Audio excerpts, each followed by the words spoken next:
이사야서 11장 2절 3절 다 피셨나요? 예, 제가 읽겠습니다. 눈으로 따라와 주세요. 여호와의 신, 성령이죠, 성령. 여호와의 신, 곧 지혜와 총명의 신이요 모략과 재능의 신이요 지식과 여호와를 경외하는 신이 그 위에 강림하시리니 그가 여호와를 경외함으로 즐거움을 삼을 것이며 그 눈에 보이는 대로 심판치 아니하며 귀에 들리는 대로 판단치 아니하며. 아멘. 아멘. 자, 이게 누구에 대한 예언이죠? 예수님에 대한 예언입니다. 예수님께 성령이 임하시면 2절에 본 대로 성령은 곧 지혜와 계시, 지혜와 총명의 신이고 언더스탠딩의 신이고 또 모략과 재능의 신이고 지식과 여호와를 경외하는 신이 그 위에 강림하시리니. 우리가 예수님을 믿으면요, 보통 우리가 아는 대로 뭐 회개하고 뭐 예수님 믿자 이렇게 얘기하는데 그 회개하는 것 자체가 목적이 아닙니다. 회개가 목적이 아니고 회개하기 위해서 회개하는 목적 이유는 거룩하신 하나님과 우리가 하나 되기 위해서. 주와 합하는 자는 한 영이니. 이분이 거룩하셔서요, 우리가 죄인이기 때문에 하나가 될 수가 없습니다. 우리가 회개하기 전까지. 회개는 이분과 하나 되기 위해서 하는 겁니다. 자, 회개를 하면 이분이 약속대로 성령을 주시죠. 그러면 성령과 우리가 한 영이 되는 것. 주와 합하는 자는 한 영. 그래서 우리가 성령으로 한 마음이 되고 같이 동행하는 것. 이게 예수님께서 복음을 통하여서 완성하신 일이고 우리에게 바라신 바입니다. 결론적으로 영적으로 얘기하면 뭘 받는 거예요? 성령.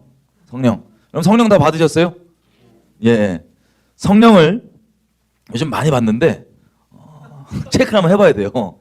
왜냐하면 지금 예수님이 우리에게 샘플로 보여주신 것처럼 우리가 읽은 게 지금 성령을 받으면 진정 어떻게 되는지가 나오는 겁니다.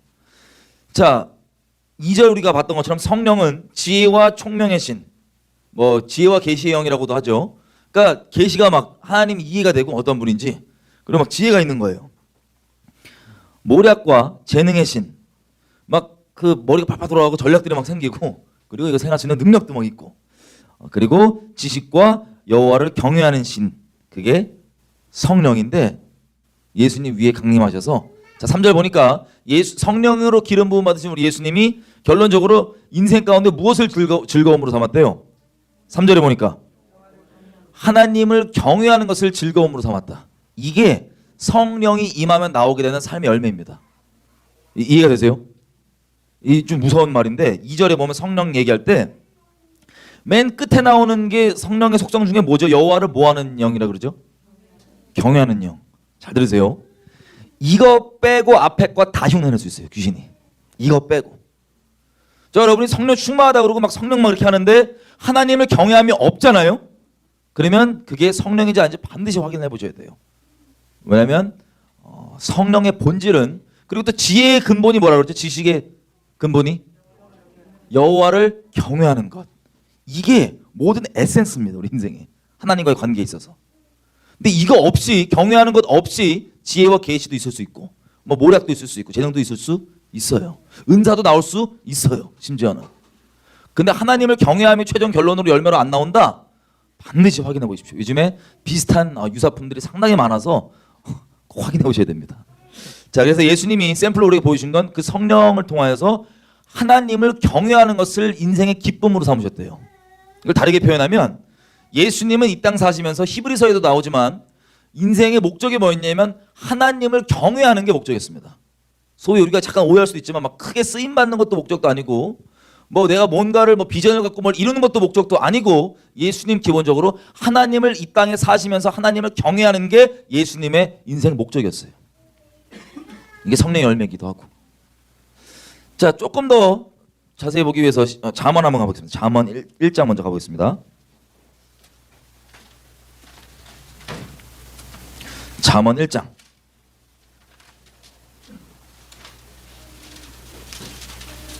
여러분 인생에 비전도 있고 뭐 크게 쓰임도 받고 계시고 뭐 여러 가지 하는데 하나님의 경외함이 없다?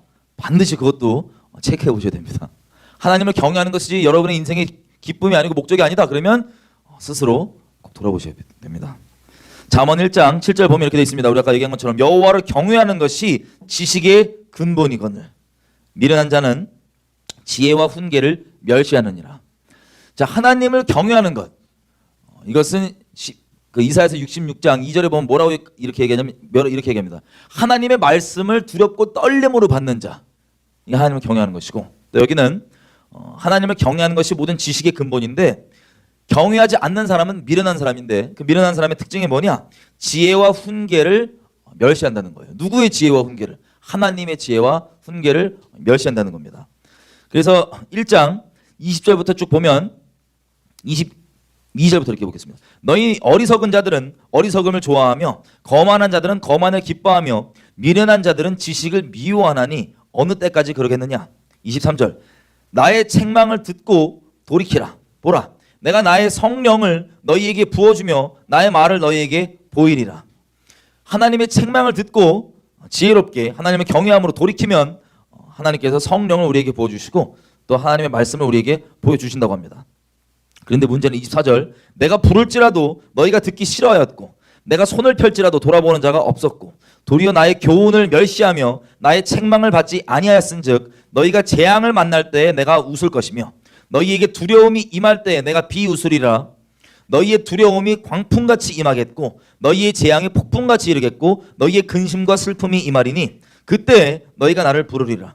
그래도 내가 대답지 아니하겠고 부지런히 나를 찾으리라.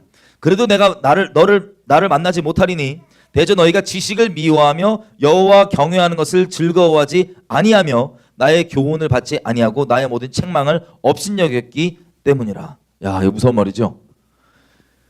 미련한 자는 하나님의 책망, 하나님의 교훈, 하나님의 지혜를 멸시하고 돌이키지 않는다는 거예요. 그 악한 길을. 그래서 그것 때문에 재앙이 임하면 그때 아무리 네가 부르짖고 나를 찾는다 할지라도 만나주신다 안 만나주신다? 안 만나주신다는 거예요. 이 무서운 게 이것은 너희가 지식을 미워하고 여호와 경외하기를 즐거워하지 아니하였기 때문에가 그 원인이라고 얘기합니다. 이만큼 하나님과의 우리 관계에서 여호와를 경외하는 것은 계속 얘기하지만 아주 핵심이고 시작이고 근본입니다.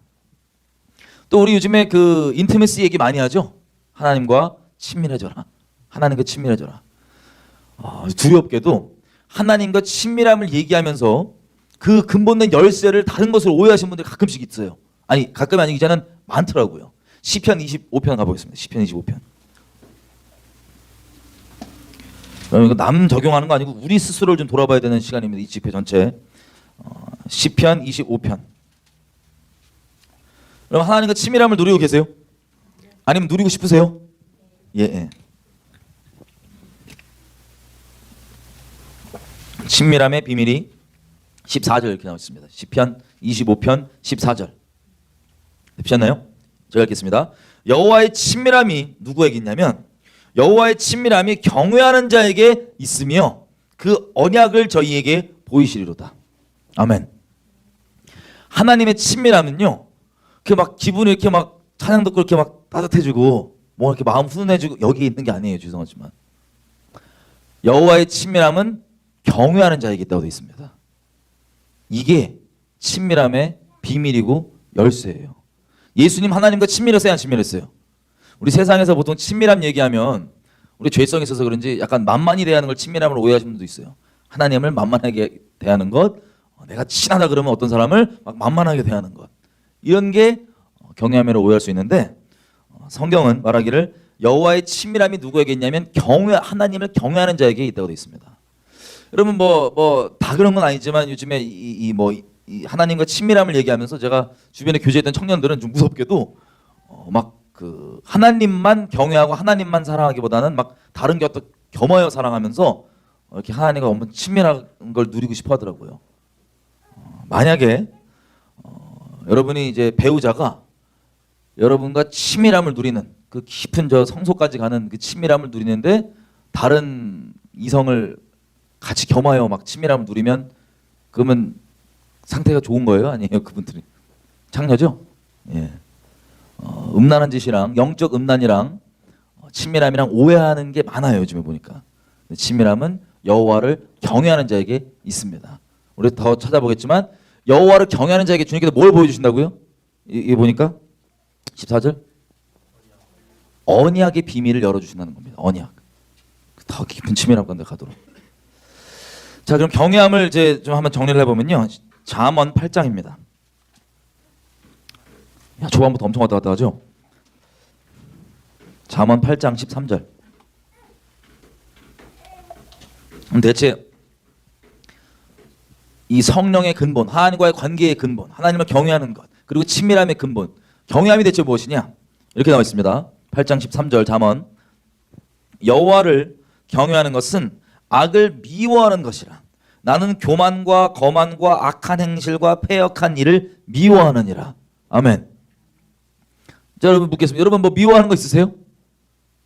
여러분 용서 못하겠는 사람들 말고. 여러분 미워하는 게 여기 보니까 하나님을 경외하는 것을 풀어서 얘기하면 악을 미워하는 겁니다. 악을 미워하는 것. 교만과 거만한 것과 악한 행실과 패역한 일을 미워하는 것. 이게 하나님을 경외하는 거라고 합니다.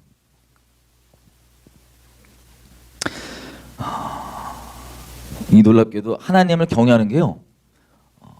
우리 전체 인생 가운데 정말 하나님께서 저와 여러분을 택하셨다면 저와 여러분들이 뺑뺑이를 돌아서도 하나님께서 가르쳐 주신 인생의 결론이 뭐냐? 하나님 경외하는 법을 가르쳐 주십니다. 그게 저와 여러분 인생 가운데 하나님께서 결론적으로 뽑으시는 내용이에요. 자, 이스라엘 하나님 택하십니다. 그죠? 하나님이 이스라엘을 택하셨습니다. 맞죠? 예, 갑자기 긴가민가 하신 분들이 표정이. 하나님께서 이스라엘 택하셨어요. 이스라엘은 선택받은 민족입니다. 그리고 여기서 이스라엘 기도하시죠? 이스라엘 뭐 막 대체신학 이러신 분 없으시죠? 예, 이스라엘도 기도하실 겁니다. 이스라엘 하나님께서 택하셨어요. 그리고 말씀에 기록된 대로 이스라엘을 반드시 회복하십니다. 근데 그 이스라엘을 회복하는 정도가 물론 많이 죽고 살아남은 사람들에게만 적용되는 거지만 마지막 때 예수님 딱 오실 그때 살아남은 사람에게만 적용되지만 살아남아 있는 그 사람은 전부 다 예수님 믿습니다. 이스라엘 사람들이요. 이리하여 온 이스라엘이 구원을 얻으리라고 하는 말씀이 성취가 됩니다. 무섭게 지금 살아있는 이스라엘 사람들 말고 다 죽을 사람 죽고 남은 사람들은 다 믿는다는 거예요. 이스라엘 택하셨는데 몇 가지 우리가 좀 확인해 봐야 될 게 있습니다. 그게 뭐냐? 요즘에 보니까 워낙 하나님에 대해서 우리가 원하는 하나님을 만들어서 믿는 경우가 많아요. 말씀이 얘기하는 살아계신 하나님 있는 그대로 말고 우리가 원하는 하나님. 아까 우리 오후 시간에 계셨던 분 우리 봤죠? 우리가 마음속에 이미 원하는 바가 있고 하나님께 나아갈 때도 그 원하는 바를 내려놓지 않고 나가면 그 내 죄성, 그 우상, 마음속에 품고 있는 우상을 합리화해주는 수많은 말들을 하나님 이름 달고 있는 말들, 그런 선지자들, 그런 선생들을 잔뜩 세워둬갖고 그게 결론적으로 뭐가 되냐면 성경에 말하는 살아계신 하나님 말고 수많은 귀 간지럽혀주는 내 정욕을 추구하게 만들어주는 선생들 통하여서 내 마음속에 하나님의 명찰은 달고 있는데 성경과 다른 하나님을 믿게 만드는 겁니다. 그런 무서운 일이 벌어진다는 걸 얼핏 확인했었는데, 자, 이런 복잡한 게 막 지금 얘기 들어보니까 약간 좀 막 불안하고 복잡하잖아요. 그럼 여지껏 내가 믿는 하나님 과연 뭘까? 아주 심플합니다. 헷갈리시면요, 인류 역사를 주관하신 하나님께서 이스라엘을 어떻게 다루셨는지를 보면 우리가 만든 하나님, 그리고 지금 다수결인 이 기독교 문화에서 말하는 하나님 말고 성경이 말하는 인류 역사를 주관하시는 유일하고 참되신 하나님이 어떠한 분이신지 그냥 알 수 있습니다. 이스라엘이 이제 선택받았을 때 뭐 여러 이유가 있지만 기본적인 이유 중에 하나는 이스라엘이 하나님께 똑바로 있던 아니면 엉망으로 있던 상관이 없이 이스라엘의 역사를 보면 하나님께서 어떤 분이신지를 누구나 오해 없이 알 수가 있습니다. 그게 이스라엘을 택하신 이유 중에 한 가지예요. 이스라엘 혹시 가보신 분? 예. 이스라엘을 안 가보셔도 이스라엘 관련 뭐 예전에 영화 같은 거 보신 분? 쉰들러 리스트, 피아니스트, 뭐 등등 뭐 유대인 영화 많잖아요. 그죠? 홀로코스트 관련된. 제가 이제 작년 가을쯤에 정말 오랜만에 한 7, 8년 만에 이스라엘을 오랜만에 갔습니다. 갔는데 많이 놀랐었어요. 왜냐면 저는 이제 가서 어떤 그 기도 모임을 하러 가는 건 아니었고 항상 가면 이제 유대인들을 전도하러 다녔습니다.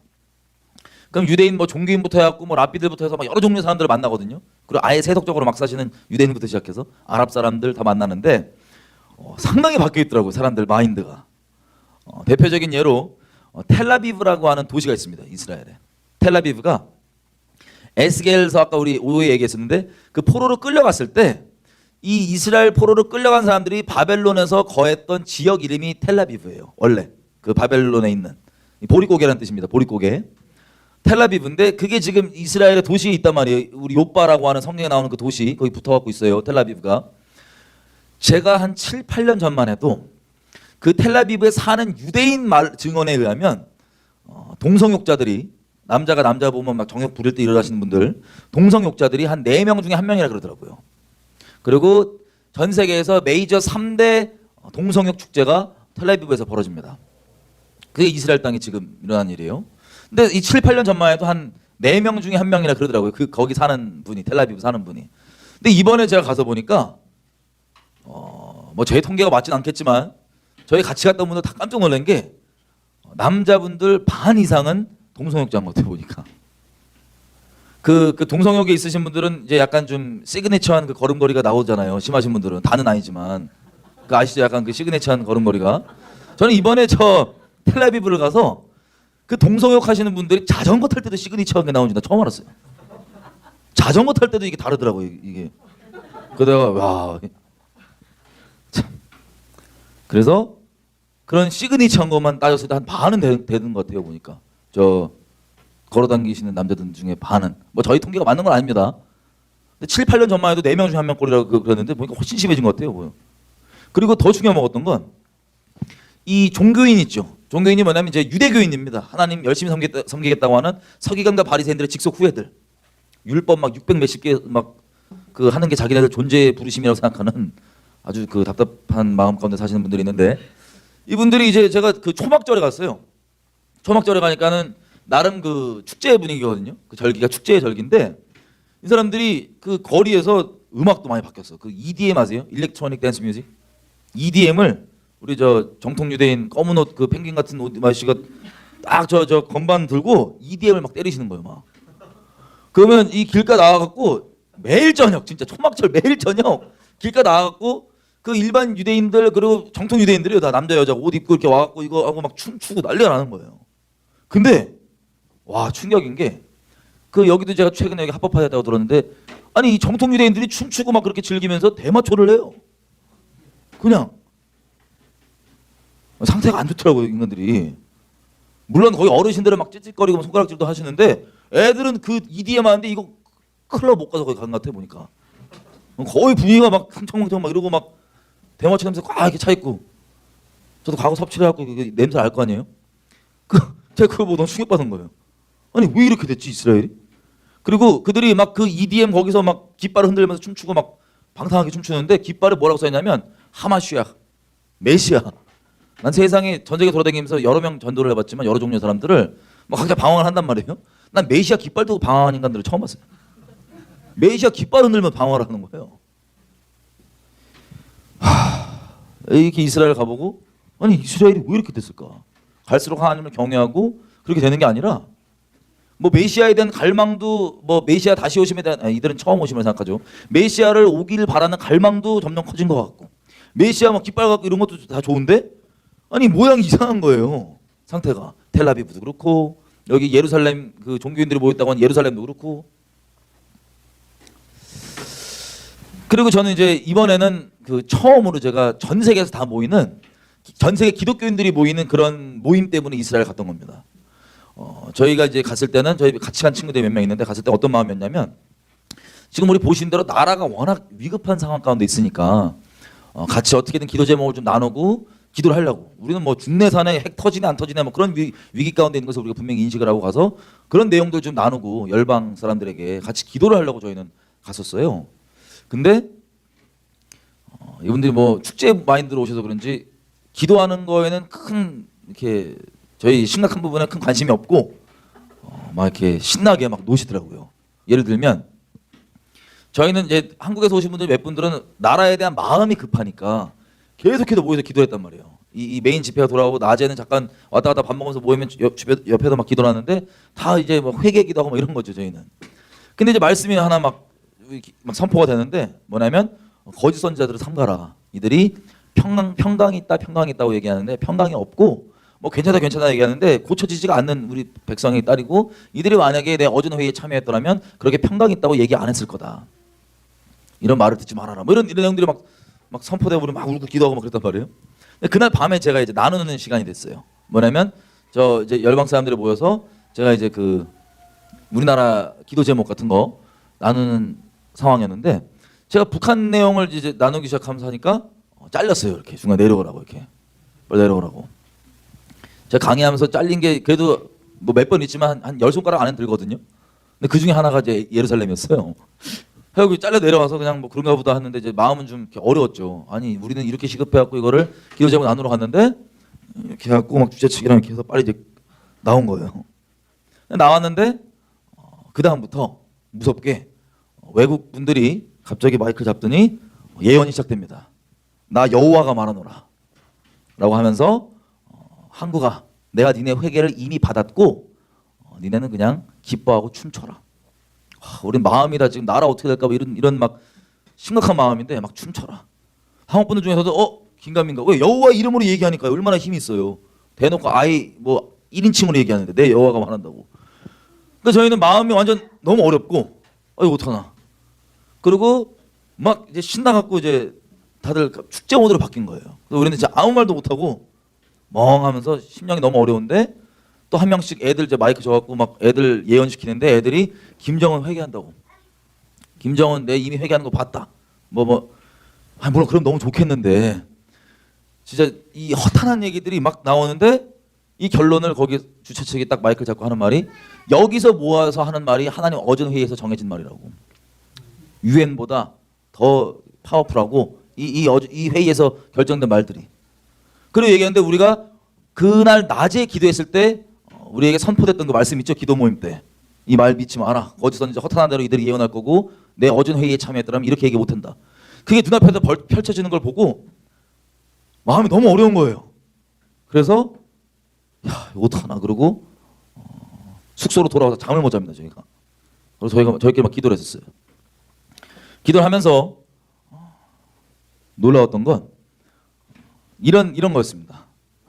기도하는데 너희가 이 가증한 일을 보느냐? 저희 너무 진짜 가증하고 막 하여튼 막 말로 설명 안 되는 충격 가운데 이러고 있었거든요. 우리는 진짜 중내산에 이러고 있는데 막 이렇게 저희 기도를 하는데 하나님이 어떤 감동을 주냐면 너희가 이거보다 더 가증한 일을 볼 거다. 그래서 저희가 이거보다 더 가증한 일이 있어? 이 하나님의 이름 이렇게 망령되게 읽었고 이거 더 가증한 게 있어?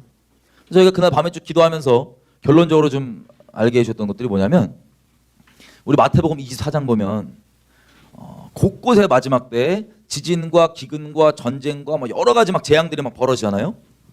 참새 한 마리도 하나님 허락 안 하면 안 떨어집니다. 아모스서 3장 6절 얘기한 것처럼 여호와께서 시키신 게 아니고서야 재앙이 임할 수가 없습니다. 아멘이죠? 하나님이 주관자이십니다. 근데 그 마지막 때라는 수많은 전 세계 곳곳에 일어나는 그 재앙들이 여러분 미국을 하면 예를 들어 미국 사시니까 미국의 선지자 타이틀 단 사람들 많아요 적어요? 많습니다. 근데 미국의 재앙들 많이 일어나죠? 저는 뭐 미국 로컬 사람이 아니라서 여쭤보는 거예요. 제가 한국에서 인식하기로는 미국의 선지자 타이틀 단 사람들이 그렇게 많은데 이런 재앙이나 이런 것들 일어날 때 먼저 그것이 왜 일어나는지를 알고 같이 기도하고 돌이켜서 그 재앙들 돌이킨 것들이 있어요? 저는 인식이 없어서 없다고 못 봤거든요 아직까지. 선지자 타이틀 단 분들은 대부분 미국에 살아요. 근데 하나님께서 반드시 재앙을 때리기 전에 자기 종 선지자들에게 보이지 않고는 행하심이 결코 없습니다. 왜? 하나님이 거룩하여서 재앙으로 때려야 되지만 때리는 게 뭐 하나의 목적이 아니고 때리기 전에 어떻게든 돌이켜 사는 게 하나의 목적이신데 그래서 자기 좀 말려달라고 막 얘기 나누시거든요 하나님께서. 내가 때리기 전에 좀 말려달라고 자기 종들에게 자기 친구들에게 자기와 경외함으로 친밀함을 나눈 자들에게 제발 나 좀 때리지 않게 말려달라고.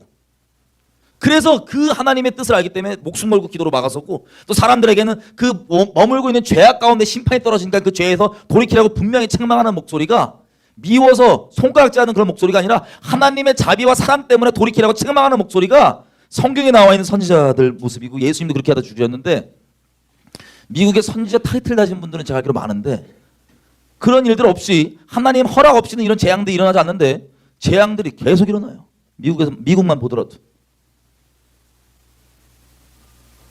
그날 밤에 기도하면서 만약에 지금 전 세계 그리스도인들이 모였다고 그렇게 하는데 다 그냥 축제 모드예요. 쉽게 얘기하면 경외함은 찾기 어렵고 그냥 다 좋은 게 좋은 거지 모드입니다. 근데 그날 밤에 기도하면서 하나님께서 마음을 이제 깨닫게 해주신 게 마태복음 24장의 그 재앙들이 우리가 그리스도의 몸된 교회로서 선지자적인 역할을 똑바로 감당하지 못하는 게 첫 번째 이유고, 둘째, 우리가 만약에 택함 받은 자라면 하나님께서 이 마지막 때 하나님을 경외할 줄 모르고 경외하는 게 아예 개념에도 없는 이 교회, 전 세계 교회들 가운데 택한 자들에게 하나님께서 회초리로 두드려 때려서라도 경외함을 가르치신다는 거예요. 두드려 때려서라도 그렇게.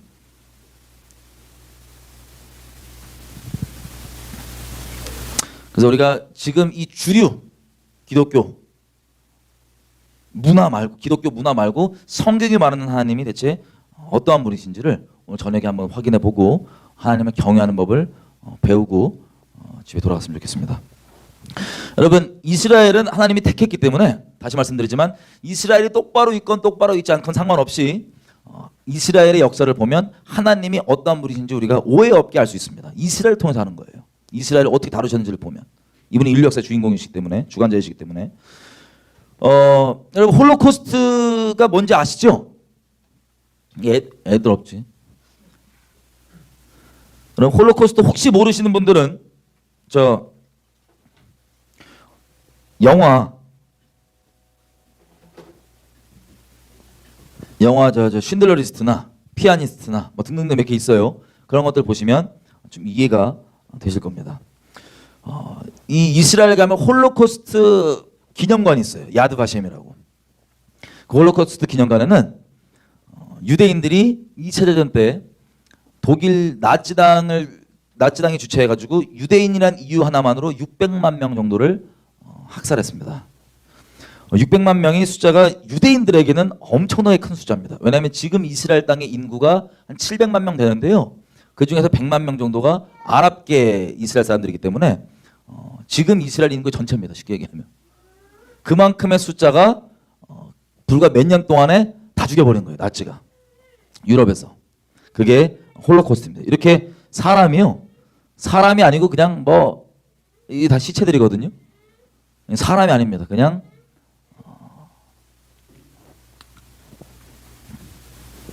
잘 살고 있는데 여러분이 그 당시 때 살고 있는 유대인들이면 독일 나라에서 독일 국민으로서 잘 살고 있었어요. 독일이 독재 국가가 아니었습니다.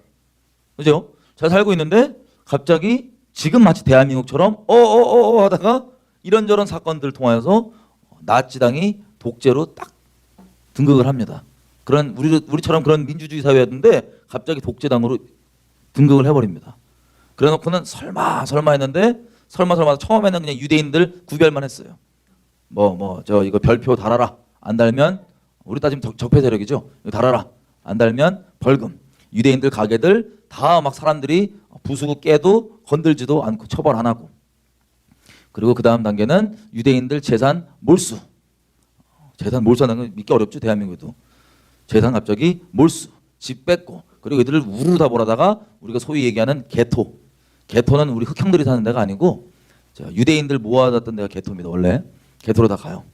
거기서 끌려가면서도 설마 계속 그런 마음이었어요. 다들 유대인들 설마 그러겠냐.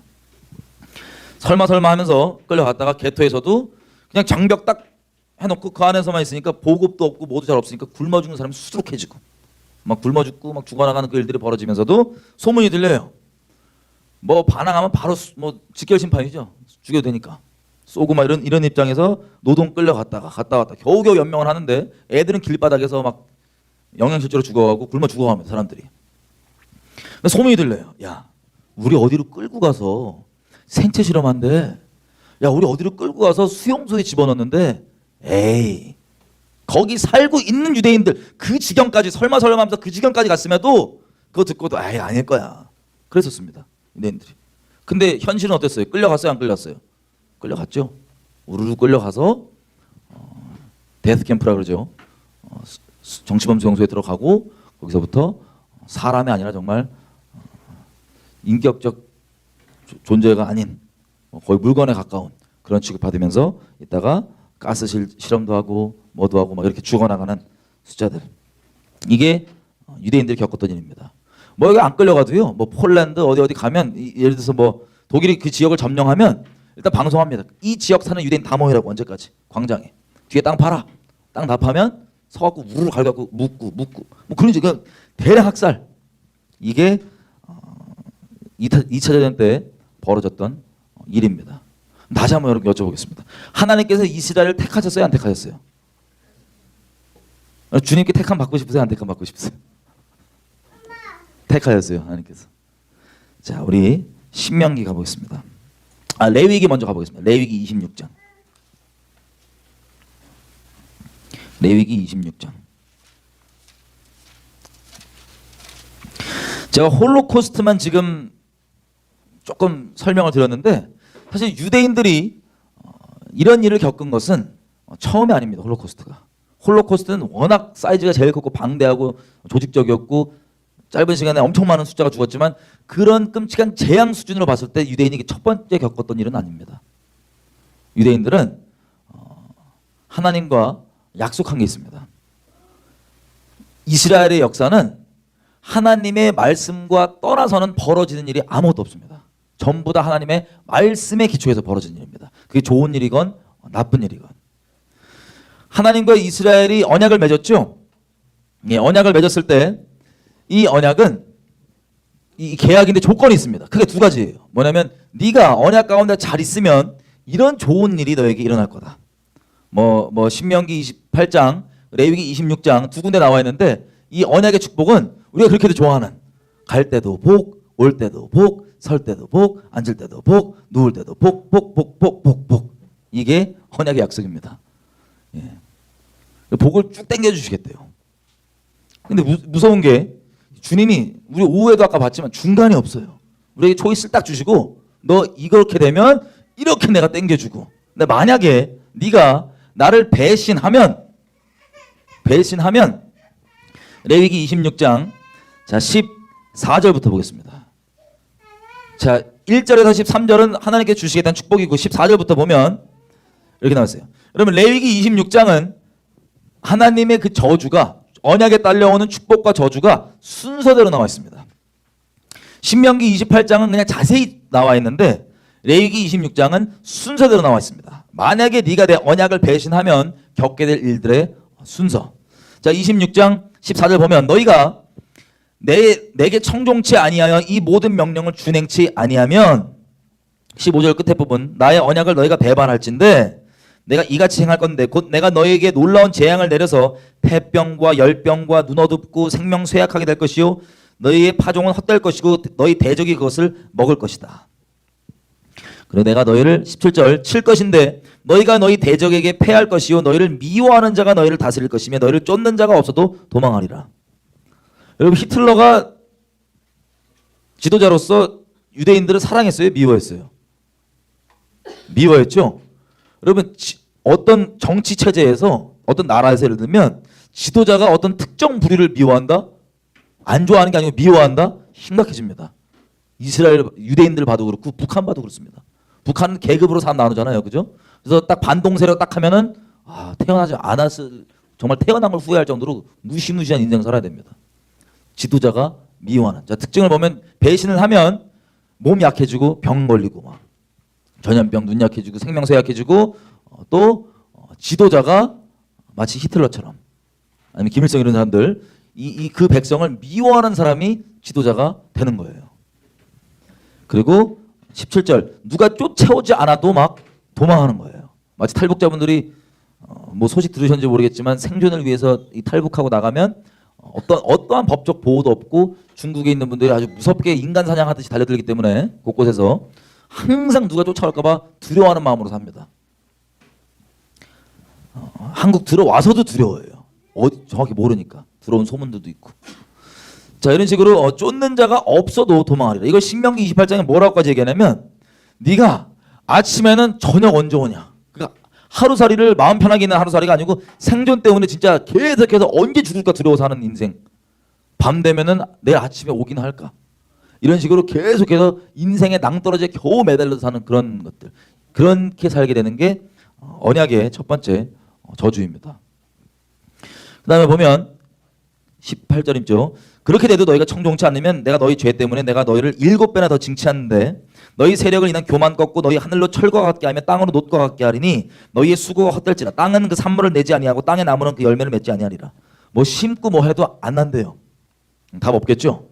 자 그리고 21절 그래도 회개 안 하면 너희가 나를 거스려서 내게 청종하지 않을진대 내가 너희 죄대로 7배나 재앙을 더해서 들짐승 보내서 그것들이 너희 자녀를 죽이고 너희 육축을 멸하여서 너희 숫자를 확 줄여버릴 거고 너희 도로가 황폐하게 될 것이다. 이런 일을 당하여도 너희가 내게로 돌아오지 아니하고 대항하면 내가 너희를 7배나 칠 것인데 내가 너희를 칠 것이고 대적 손에 붙일 것이고 너희가 의지하고 있는 음식 26절입니다. 너희가 의지하고 있는 양식을 끊어버릴 것이고 그래도 너희가 회개하지 않으면 내가 7배나 너희를 때릴 것인데 29절 너희가 아들의 고기를 먹을 것이고 딸의 고기를 먹을 것이며 라고 되어 있습니다. 그러니까 무시무시한 일들이 벌어지는 거예요. 아주 주님이 중간이 없습니다.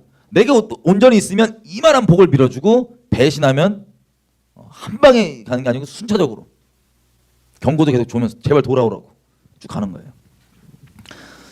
자, 그리고 보면 마지막 이 자기 자식 잡아먹는 끔찍한 일 다음에 벌어진 일이 뭐냐면 30절 내가 너희 산당을 헐어버리고 태양 주상을 찍어 넘기며 31절 내가 너희 도시들을 황폐하게 하고 32절 너희 땅을 황무하게 하고 33절 내가 너희를 열방 중에 흩어버려서 칼을 빼어서 너희를 따르게 하리니 너희의 땅이 황무하며 너희의 도시가 황폐해질 것이다.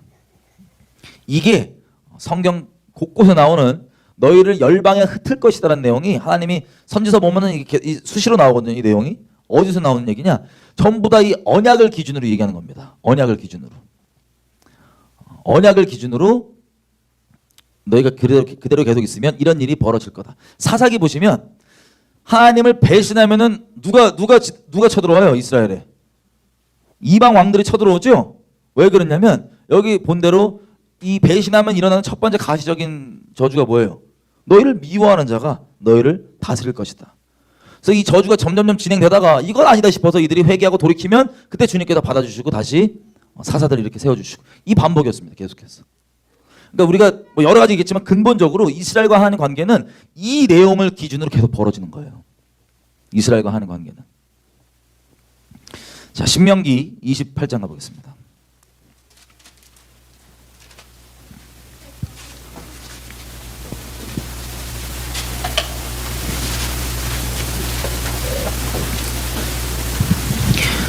신명기 28장은 아까 말씀드렸던 언약 안에 있는 축복과 저주가 다 들어있습니다. 근데 29장 바로 넘어가 보면 이렇게 얘기합니다. 3절 4절 곧 큰 시험과 기적과 큰 기사를 네가 눈으로 보았느니라. 그러나 깨닫는 마음과 보는 눈과 듣는 귀는 오늘날까지 여호와께서 너희에게 주지 아니하셨느니라. 자, 무슨 얘기냐면 광야에서 이스라엘 백성이 하나님과 동행할 때 그 기적 한가운데 살았습니다. 그죠? 기적을 맨날 맛보고 체험하고 눈으로 보고 홍해 갈라지고 별의별 걸 다 겪었어요. 근데 무서운 건 여기 보니까 4절에 이렇게 됐어요. 그러나 깨닫는 마음과 보는 눈과 듣는 귀는 오늘날까지 여호와께서 너희에게 주지 아니하셨느니. 여러분 하나님을 아는 건요 근본적으로는 하나님의 은혜로 아는 겁니다. 아멘이죠? 하나님이 은혜를 베풀어 주셔서 알게 해주시는 거예요. 하나님을. 근데 여기 보니까 하나님께서 깨닫게 해주셨대요? 깨닫지 않게 해주셨대요? 깨닫지 않게 해주셨대요. 이걸 잘 기억해 주십시오. 좀 이따 여기 다시 돌아올 겁니다. 왜 깨닫게 안 해주셨는지가 너무 무서운 얘기. 깨닫지 않게 해주셨대요. 그 다음에 하나님께서 14절 얘기하시기를 29장 14절 내가 이 언약과 맹세를 너희에게만 세우는 것이 아니고 오늘날 우리 하나님 여호와 앞에서 우리와 함께 여기 선 자와 오늘날 우리와 함께 여기 있지 아니한 자들에게까지도 이 언약이 적용이 된다라고 되어 있습니다. 여러분 이 언약의 적용에 대해서는 내일 오후에 자세하게 보겠습니다. 어쨌든 하나님 뭐라고 얘기하시면 이 내가 너희랑 세운 언약은 딸랑 너희에게만 적용되는 게 아니라 더 나아가서 예고편 말씀드리면 이 이스라엘과 내가 하나님이면 하나님과 이스라엘이 맺은 언약에 접붙여진 사람들에게 적용된다는 소리입니다. 이스라엘뿐만 아니라. 어쨌든 24절 열방 사람들이 이스라엘 사람들이 하나님께 택함 받은 사람들에게도 불구하고 왜 이런 무시무시한 일들과 재앙들을 겪는지를 만약에 물어보거든 24절 열방 사람들도 말하기를 여호와께서 어찌하여 이 땅에 이같이 행하셨느냐 이같이 크고 열렬하게 노하시면 무슨 뜻이뇨 하면 다시 얘기하면 이런 홀로코스트 있죠. 하나님이 택한 민족인데 이거 겪는 것 상상이 어려워요. 이런 일을 겪는다는 거 한 민족이 근데 이건 이미 일어난 팩트고 뭐 수가 제일 크고 너무 어려운 일이었지만 이스라엘이 우리 열왕기 이런 데 보면 엘리사 있을 때 사마리아 성 포위됐을 때도 막 자기 자식 잡아먹고 막 이런 거 있죠. 그게 다 언약의 저주를 따라서 벌어진 일들이에요. 진도가. 그리고 언약 그대로 북이스라엘이 먼저 아수르가 쳐들어와서 나라가 사라지고 전쟁의 마지막 재앙이었잖아요. 전쟁으로 디아스포라 되는 게 마지막 언약의 저주였잖아요. 디아스포라로 됩니다. 아수르에 끌려가서. 나중에 돌아오고 혼혈돼서 돌아오고 그런 사람들이 사마리아인들이고요. 그죠? 자, 이 북이스라엘이 없어졌을 때도 하나님께서 선지자를 통해서 계속해서 남아있는 남유다에게 얘기하셨던 게 뭐냐면 이거였어요. 네가 너희 패역한 누이 북이스라엘이 내 언약을 배신하여서 언약에 기록되어 있는 저주대로 치는 것을 너희가 분명히 봤으면 너희만이라도 내게 똑바로 돌아와야 할 텐데 너희가 악독하게 마음을 정하고 내게 돌아오기를 거부하였다. 오히려 더 악독하게 나를 돌이켜 떠났다. 작정하고. 이런 얘기들이 여러 비유들로 나와 있습니다. 그러니까 하나님 얘기가 이거예요. 내가 인류 역사를 내가 너희를 다스릴 때 내가 기록한 대로 이 언약의 저주대로 언약의 축복과 저주대로만 내가 너희를 다스리는데 너희 그것을 봤으면 확인을 했으면 너희라도 내게 돌아와야 될 텐데 돌아오지 왜 않느냐라고 계속해서 얘기를 하시는 거예요. 근데 돌아왔습니까? 안 돌아왔습니까? 남유다가 끝까지 안 돌아왔죠? 예. 자, 여기 보니까 24절에 이런 거예요. 이런 끔찍한 일들이 벌어지는 게 의아하니까 열방 사람들이 봤을 때 우리도 전 세계 있는 사람들이 아니 유대인들이 왜 택함 받았다 그러는데 왜 저런 일을 당하지? 라고 물어보거든. 왜 이렇게 하나님께서 화나셨냐 물어보거든. 25절. 그때 사람이 대답하기를 그 무리가 자기의 조상의 하나님 여호와께서 그 조상을 애굽에서 인도하여 내실 때 더불어 세우신 그 언약을 버리고 가서 자기들이 알지도 못하고 여호와께서 그들에게 주시지도 아니한 다른 신들을 섬겨서 그 우상들에게 절한 이유 때문이라. 그럼 아주 심플합니다.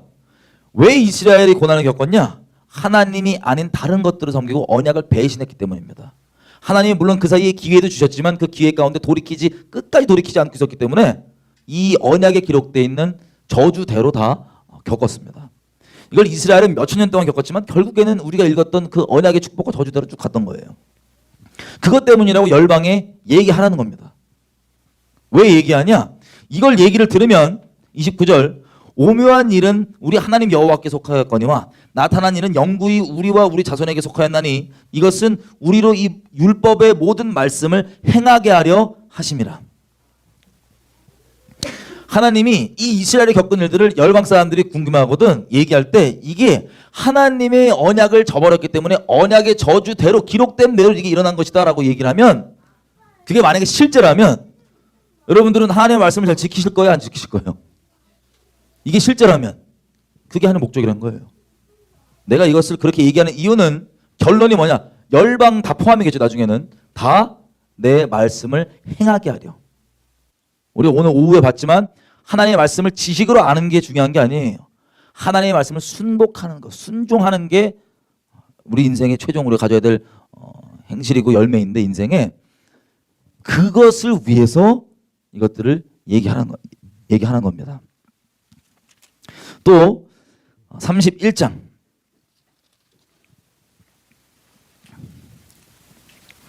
이게 이제 모세가 사역 지금 끝자락이에요.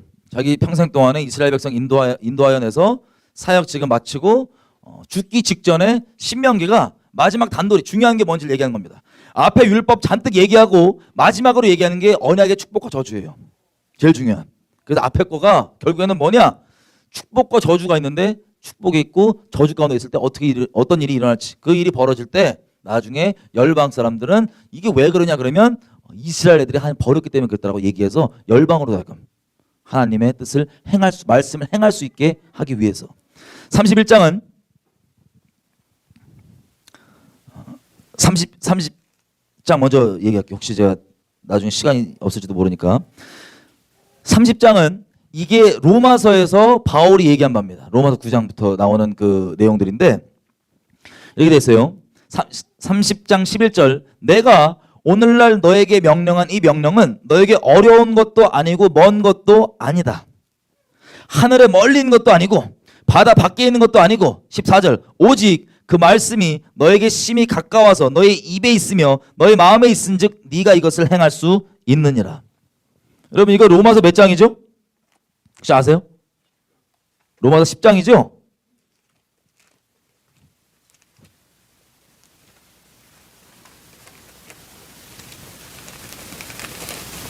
로마서 10장에 있는 말씀입니다. 여러분 한마디로 우리가 오해하는 막 율법을 다 지켜라 이런 차원의 얘기가 아니에요. 지금 우리 심령 가운데 있는 하나님의 말씀을 네가 행할 수 있다. 하나님께서 이스라엘을 계속해서 회복하시는 예언들을 보면 뭐라고 얘기하시냐 이렇게 됐어요. 내가 신약이죠. 내가 너희 심령에 내 말씀을 새겨서 새기는 게 끝이 아니에요. 새겨서 그것을 행하게 하려 함이라. 그 말씀을 행하게 하려 함이라. 이게 하나님께서 우리에게 갖고 계신 기대하는 결론입니다. 하나님의 말씀을 행하는 것. 율법을 다 지키는 그런 차원을 얘기하는 게 아니에요. 우리 성령께서 우리에게 말씀하신 바로 순종하는 것. 여호와 입에서 나오는 말씀을 청종하며 순종하며 살아가는 것. 이게 하나님께서 우리에게 기대하시고 완성하시는 결론입니다.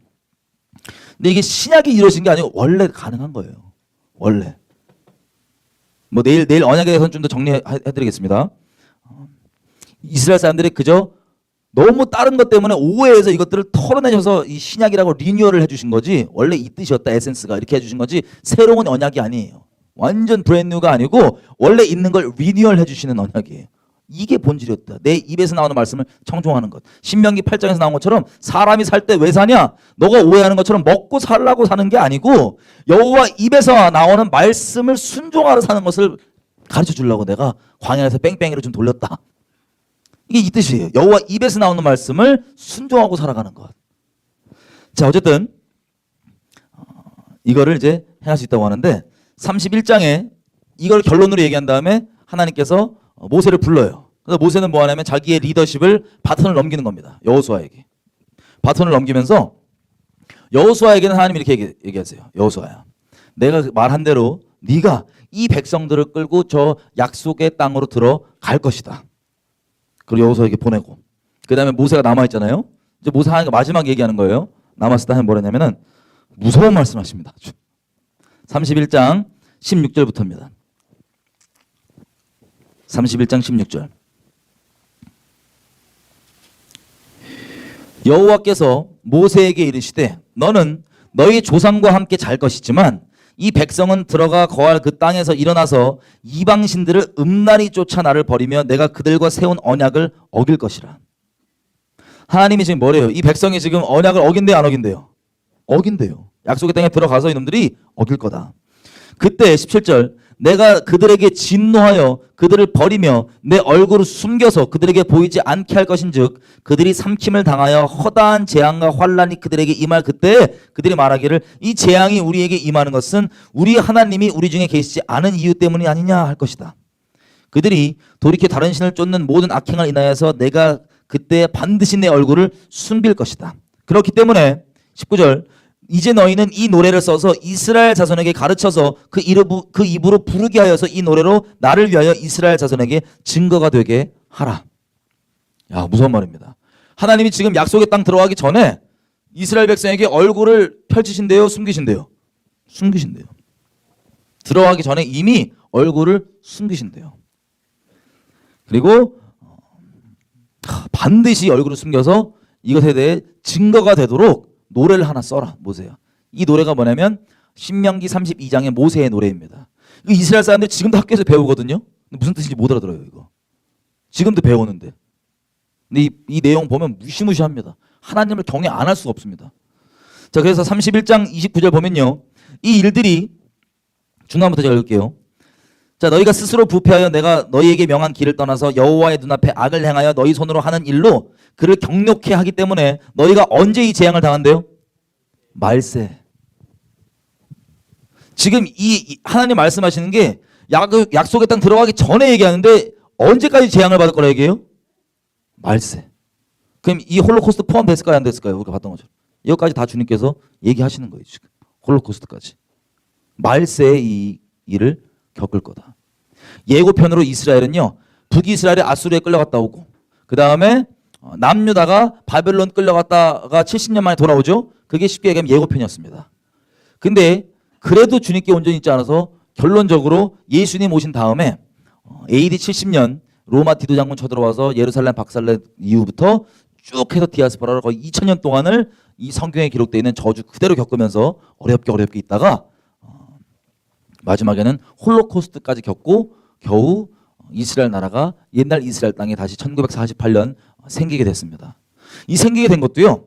자, 여기 끼고 움직여 보세요. 여기 다시 돌아올 거예요. 31장의 끝에 끼고 한번 움직여 보겠습니다. 에스겔서 36장.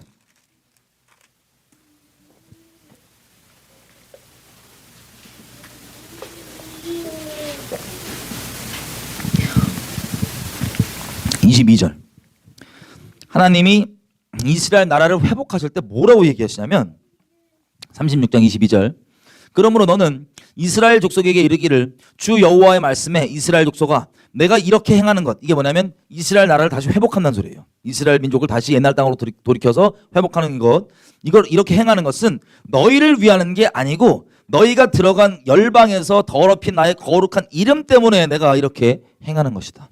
하나님의 이름을 거룩히 여김받게 하는 그 일이 유대인이 너희가 열방에 흩어져서 땅에 떨어뜨렸던 내 이름을 다시 내가 거룩히 여김받게 하려고 이 이스라엘을 회복할 것이라고 얘기하시는 거예요. 또 23절 열방 가운데서 더럽힘을 받은 이름 곧 너희가 그들 중에서 더럽힌 나의 큰 이름을 내가 거룩하게 할 것이다. 내가 그들의 눈 앞에서 너희로 인하여 나의 거룩함을 나타내리니 열방 사람들이 나를 여호와인 줄을 알리라. 아멘. 그러니까 이스라엘을 이렇게 회복하시는 이유도 제가 뭐 작년에 이스라엘 갔다 온 거 말씀드렸잖아요. 지금 회복 과정 중에 있는데 그 회복하시는 이유도 뭐냐면 유대인들이 잘나서 우리가 오해하는 것처럼 막 유대인들이 뛰어나요 성경 잘 봐요 이래서가 아니고 하나님의 거룩하신 이름 때문에 회복하시겠다는 거예요. 그리고 이 회복 과정이 나와 있습니다. 24절 내가 너희를 열방 중에서 취하여 내고 먼저 그 다음에 열방 중에서 모아서 데리고 옛날 땅으로 들어가서 25절 맑은 물로 너희에게 뿌려서 너희를 정결케 하되 곧 너희 모든 더러운 곳에서와 모든 우상 섬김에서 너희를 정결케 할 것이며 그러니까 우상 잔뜩 섬기는 채로 돌아오는 거예요. 이스라엘이 거룩하고 뭐 홀리하고 이래서가 아니고 하나님의 거룩하신 이름 때문에 말세에 다 돌이켜서 회복하겠다는 겁니다. 그럼 돌아올 때도 그들은 우상을 들고 있어요. 그때도. 근데 맑은 물을 뿌려서 우상 섬김을 다 거두시고 제하게 하시고 또 26절 새 영을 너희 속에 두고 새 마음을 너에게 주어서 너희 육신에서 굳은 마음을 제하고 부드러운 마음을 줄 것이며 결론으로 또 내가 성령을 너희 속에 두어서 너희로 내 율례를 행하게 하리니 너희가 내 규례를 지켜서 행할지라. 내가 너희 열조에게 준 땅에서 너희가 거하여 내 백성이 되고 나는 너희 하나님이 되리라. 자, 결론이 지금 뭐예요? 우상 섬기고 있는 열방 땅에서 얘들을 모아갖고 데리고 갑니다. 일단 데리고 가서 물로 뿌려서 정결케 하고 우상 섬김을 그치게 하고 10년 가운데 완악한 마음을 부드럽게 바꿔갖고 거기다 뭘 주신다고요? 성령을 주세요. 성령을 주시는 결론이 뭐예요? 뭘 행하게 하려고? 하나님의 말씀을 행하게 하려고. 그런 자는 내가 너 하나님이고 네가 내 백성이다. 이걸 완성하시겠다는 거예요. 누구 이름 때문에? 하나님의 거룩하신 이름 때문에. 이스라엘이 잘나서 뛰어나서가 아니고. 저희가 좀 무서운 내용을 보자면 신명기 31 돌아가지 마세요. 몇 군데 더 들렸다 가야 돼요. 지금 신명기 31장에 모세의 노래를 아직 보기 직전이잖아요. 모세를 돌아가서 먼저 볼게요. 죄송합니다. 신명기 32장 가볼게요. 다시 돌아올 거예요. 그래서 신명기 32장.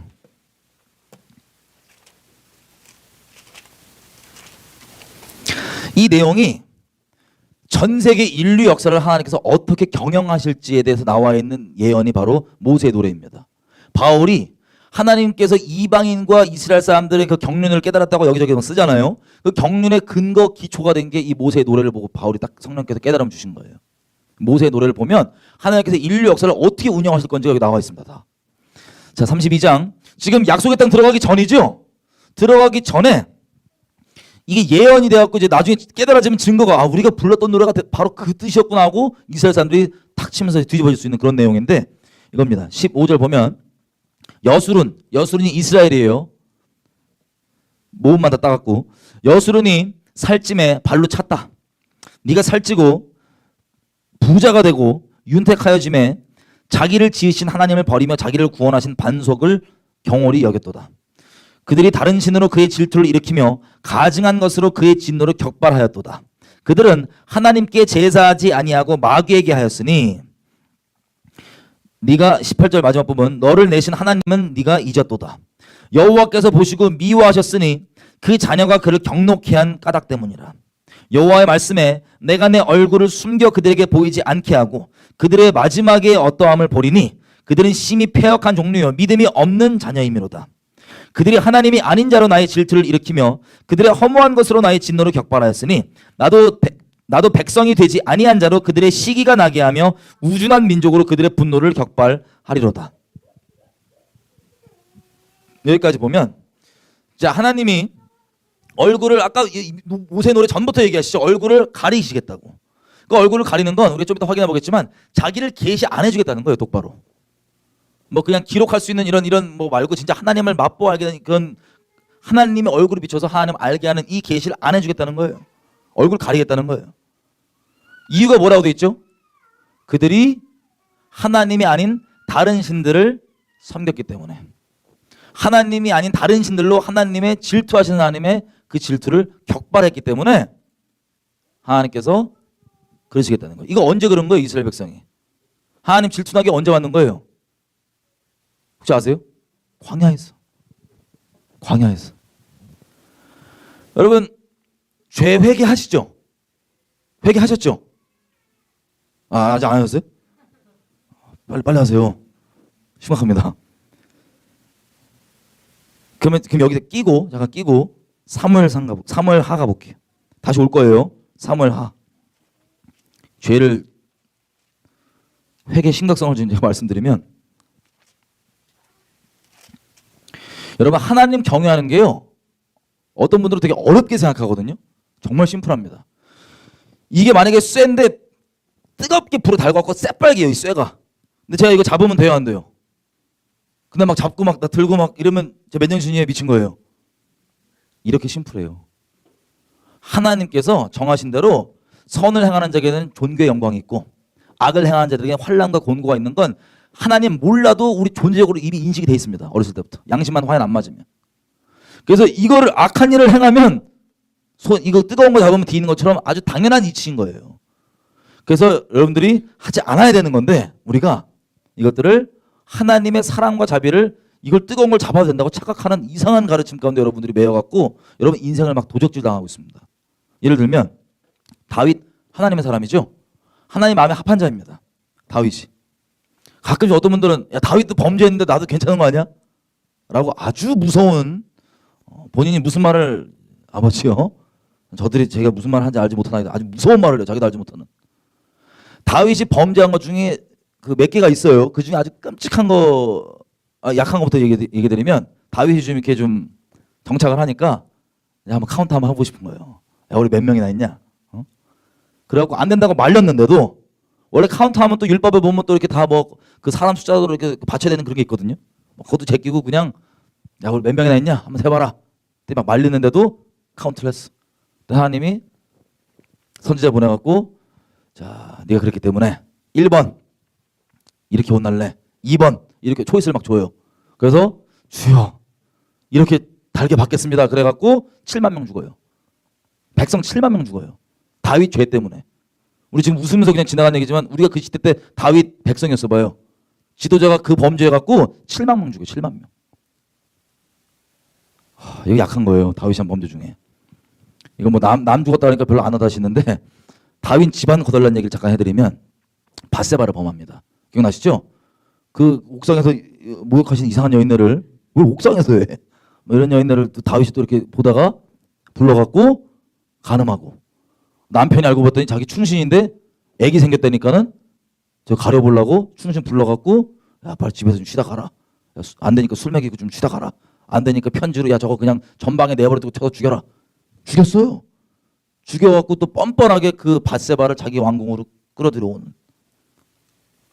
그리고 원래 죄진 사람들은 이제 양심이 화에 맞아갖고 자기만 모르는 줄 알아요. 주변 사람 다 아는데 자기만 괜찮은 줄 알아. 이래갖고 이따 나단이 와가지고 책망하죠. 비유 쫙 대면서.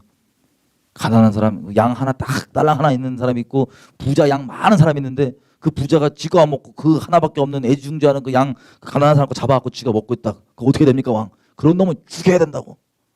아무리 죄악 가운데 있어도요. 옳고 그름이 뭔지 알아요. 옳고 그름이 뭔지 아는 것 자체가 우리가 주님께 똑바로 있다는 증거가 아닙니다. 오해할 수 있어요. 우리 스스로. 다윗이 그때도 그런 놈 죽여야 된다고. 왕이시여. 당신이십니다. 그게. 그러면서 감사하게도 통곡하면서 회개하죠. 보통은 그때 회개 안 하고 죽여요, 선지자를. 네가 감히 이러면서 죽이거든요. 근데 감사하게 다윗이 거기에서 회개를 하면서 막 꼬꾸라집니다. 그러면서 우리가 잘 아는 시편 51편. 내가 잉태됐을 때 내가 죄악 중에 잉태되었습니다. 하나님. 난 존재부터 죄였고 하나님 나 제발 좀 불쌍히 여기시고 성령 내게 거두지 말아 주십시오. 그러면서 막 통곡하면서 이제 간절하게 회개하는 그 내용이 시편 51편입니다. 근데 그 회개를 보십시오. 사무엘 하 12장 13절 14절인데요. 그 통렬한 회개 다 아시죠? 시편 51편에 주께서 원하시는 바는 원하시는 재단 상한 심령이라. 주께서 상한 심령을 멸시치 아니하시리라. 막 회개하고 하나님께서 그 회개를 받아줍니까? 안 받아줍니까? 받아줘요. 그래서 받아줘서 13절 다윗이 나단에게 이르되 내가 여호와께 죄를 범하였노라 하매 나단이 다윗에게 대답하되 여호와께서도 당신의 죄를 용서했대 용서하지 않았대요? 용서하셨나니 당신이 죽지 아니할 것입니다. 하나님께 용서하셨대요. 죽지 않을 거래요. 그 다음 절. 근데 이 일로 인하여서 당신의 여호와의 원수로 크게 회방할 거리를 얻게 하였기 때문에 당신의 낳은 아이가 정령 죽을 것이고 또 위에 보면 10절부터 볼게요. 10절 11절. 이제 네가 나를 업신여기고 햇사람 우리아의 철을 빼앗아 너희 철을 삼았기 때문에 칼이 너희 집을 떠난대요 떠나지 않는데요? 칼이 영영이 너희 집을 떠나지 않고 11절 여호와께서 또 이처럼 이르시기를 내가 너희 집에 재앙들을 일으키고 내가 너희 처들을 가져서 너희 눈앞에서 다른 사람에게 주리니 그 사람이 너희 처들로 더불어 백주 대낮에 동침하리라. 너는 은밀히 이 일을 행하였으나 나는 이스라엘 사람들이 보는 모든 사람들이 보는 앞에서 이 일을 행할 것이다. 야 무시무시하잖아요. 이거에 대한 그 죄악에 대한 형벌이 무시무시합니다. 집안에 칼이 영영이 끊이지가 않는데 다윗 집안에 계속 칼불이 나는 거예요. 집안에서. 그리고 다윗의 아내들이 다윗은 몰래 이런 끔찍한 짓을 했는데 하나님께서 뭐냐면 나는 네 아내들을 이스라엘 사람들 다 보는 다음에 백주대에서 그 짓을 하게 할 거라고. 어떤 사람을 통해서. 그럼 무섭게도 이미 그 이야기를 아시죠? 분명히 다윗 회개했어요 안 했어요? 회개했습니다. 회개했기 때문에 정말로 회개했기 때문에 주님께서 용서해 주세요 안 해주세요? 해줬어요. 하나님께서 용서해 주는 거랑 하나님께서 공의를 이루시는 거랑은 별개입니다. 용서를 해주셨는데 나중에 다윗 집안 일이 어떻게 되죠? 애들. 우리가 그 당시 때 다윗 자식들을 생각해봐요. 상처 받겠어요 안 받겠어요? 엄청 상처받겠죠. 우리 아빠가 다윗이고 하나님 사람을 알려지고 왕인데 이 아저씨가 본인은 회개해갖고 막 하나님과 관계 회복됐다 치는데 우리들은 뭐야? 자식들인데 부끄러움, 상처, 수치 온갖 것들이 있을 거 아니에요? 마치 이런 것과 마찬가지입니다. 여러분이 예를 들어서 아유 하나님은 회개하면 용서해 준다며 이런 이상한 말 갖고 이상한 마음 이상한 태도로 이런 하나님의 자비하심을 막 죄를 위한 핑계거리로 삼은 다음에 바람을 막 피고 돌아다니는 거예요 지금. 그러다가 바람을 막 피우다가 회개를 했어요. 보통은 회개 안 하고 아우 니나 사랑한다며 그리고 끝까지 바람 피다가 지옥 가는 것들이 많은데 만약에 여러분들 회개를 했어요 진짜로. 근데 회개를 하면 감사한 거죠. 좋으신 배우자라면 그 용서해 주겠죠. 또 그거 기준 삼고 그러지 마시고 같은 그 용서해 줄 거 아니에요. 좋으신 용서 안 해줘도 뭐 할 말 없는 거예요. 근데 용서해 줬어요. 근데 그게 끝이 아닙니다. 여러분 만약 자녀가 있다. 여러분들이 뭐 용서를 받았다고 치더라도 여러분 자녀들은 어떻게 할 거예요? 여러분들의 그 범죄함 때문에 자녀들에게 신령이 깨지고 망가지는 게 있어요 없어요? 있습니다. 있어요. 그게 죄의 무서운 대가라는 거예요. 아유 죄 한 번 짓고 회개하지. 이게 마귀들이 우리 인생을 박살내는 어마어마한 거짓말이에요. 지금 전 세계 특별히 기독교회가 다 속고 있는. 아유 죄 한 번 짓고 회개하지 뭐. 어마어마한 끔찍한 소리입니다. 다윗 집안 보십시오. 자식들이 그 상처받고 마음에 이러고 있다가 뭐예요? 암논이라고 하는 아들놈이 자기 동생이 엄마는 달라도 배다른 동생인데 동생 다말이라고 하는 여자 보고 상사병에 걸려요. 이 정욕과 이 상사병 헷갈렸고 이놈이 잠을 못 자도록 이러고 있는데 이 옆에서 아주 꽤 나쁜 친구가 하나 붙어갖고 야 그냥 덮쳐. 이래서 아버지 다윗에게 요청합니다. 아버지 나 지금 아프니까 꾀병이 아프니까 저 다말한테 와서 저 병문안 좀 저 병에 간호 좀 해달라고 해주세요. 그래서 다윗이 자기 딸에게 직접 시켜요. 야 네 여보 아프니까 가서 좀 네가 옆에서 좀 거들어줘라. 수발 좀 해줘라. 그래갖고 이 병수발 들다가 꾀병이죠. 수발 들다가 이 암논이 야 다 나가 있어봐. 그래갖고 야 잠깐 들어와 보라고. 그래서 바로 덮쳐버립니다. 그렇게 오빠 하지 말라는데 그냥 덮쳐버려요. 덮치고 자기 친동생을 범하자마자 바로 미워져 갖고 꺼지라고. 이게 암논과 다말 사이에 벌어진 일입니다. 여러분이 만약에 부모면 그런 일 겪었다는 걸 들었을 때 마음이 어떻겠어요? 무너지죠. 거기서 그치지 않습니다. 다말의 친형제인 압살롬이 칼을 갈아요. 죽여버려야겠다 저것을. 그래가지고 또 누구에게 요청하냐면 다윗에게 요청을 해요. 아버지, 나 이번에 집에서 잔치 한번 벌이니까 한번 다들 불러주세요, 아들들. 다윗이 또 가라 그래요. 가봐라 얘들아. 다윗이 갈아서 병수발 들다가 자기 자식들끼리 서로 강간했는데 또 다윗이 일단 보낸 거예요. 잔치 가보라고. 그때 어떻게 됩니까? 압살롬과 그 집안 종들이 암논을 칼로 난자를 해버립니다. 막 찔러대는 거예요. 그 일을 겪었을 때 다윗이 얼마나 충격적이고 얼마나 아팠겠어요. 그게 다윗 집안에 벌어진 일이에요. 그리고 압살롬 그렇게 다윗도 이게 부모한테 사랑을 못 받고 자라갖고 거의 뭐 내놓은 자식처럼 자라갖고 사랑하는 방법을 몰라들어. 하나님과는 관계가 있는데 자식을 사랑하는 방법을 몰라요. 훈계할 줄도 몰라. 얘기도 안 해요. 그냥 속으로 막 뒤집어지고. 압살롬이 그냥 저기 처가댁 간단 말이에요. 다른 저기 이방민족, 이방의 그 근처 민족 처가댁에 있다가 좀 자란 다음에 나중에 데리고 옵니다. 그 신하들이 이렇게 막 작업해갖고 데리고 옵니다. 데리고 왔더니 압살롬이요. 그 사이에 무슨 마음을 품고 얼마나 아빠를 미워하고 증오했는지, 어렸을 때 상처가 얼마나 컸는지 증오하는 정도가 아빠를 쿠데타 일으키겠다는 마음을 갖고 아빠를 보러 온 사람들 자기가 다 중간에 만나갖고 그 사람을 기쁘게 함으로 그 사람들 마음을 다 훔쳐놔요. 그래갖고 어느 정도 권력이 생기니까 아버지를 죽이겠다고 칼 들고 뒤따라 나왔습니다. 쿠데타 일으켰죠. 다윗이 자기 아들이 이제는 자기 죽이겠다고 칼 들고 쫓아오는 걸 막 도망가는 겁니다. 울면서. 왕궁에서. 그러다가 어떻게 돼요? 그 압살롬 파와 다윗과 쫓겨가던 그 파의 전쟁을 치르다가 압살롬이 나무에 걸려 있을 때 요압이 창으로 찔러서 죽여버리죠. 그때 내내 다윗이 그 기다리는 게 뭐냐면요. 자기 자식 압살롬 어떻게 됐나. 자기 죽이려고 한 자식이고 자기 또 다른 아를 죽였던 자식이고 그런데도 자기 압살롬 어떻게 됐냐. 전쟁 나가는 자기 편 사람들한테도 압살롬만큼은 내 얼굴 봐서 어떻게든 꼭 죽이지 말아다오. 막 이렇게 막 애절애절하게 막 하셨던 다윗이 돌아올 때도 소식이 압살롬 어떻게 되냐. 압살롬이 죽은 소식 들어오니까 다윗이 어떻게 합니까? 기다리다가 통곡을 합니다. 통곡을. 그러면서 뭐라고 하면 내가 원래 죽었어야 되는데 네가 나 때문에 죽었구나. 이게 진심이에요. 왜냐하면 다윗은 지금 이 집안에 일어났던 이 끔찍한 일들 단적인 예로 이거 뭐가 원인인지 다윗은 알아요. 뭐가 원인이에요? 자기 죄 때문이에요. 그리고 이 압살롬이 아빠가 왕궁에 쫓겨났을 때 무슨 끔찍한 패역한 짓을 하냐? 아버지의 후궁들을 불러다가 100주 된 이스라엘 사람들 보는 앞에서 겁탈해버려요. 나단을 통해서 예언했던 그 무시무시한 그 재앙의 통로가 자기 친아들이었어요. 다윗에게는. 이게 다윗이 밧세바를 범하고 그 남편을 살인교사에 죽였던 그 무시무시한 죄에 대한 대가입니다. 여러분 죄 짓고 그냥 회개하지가 사람들이 잘 몰라서 무시무시한 소리를 하는 거예요. 하나님은 공의로우신 하나님이시고 엄히하신 분이시기 때문에 죄악 가운데 대가가 있어요 없어요?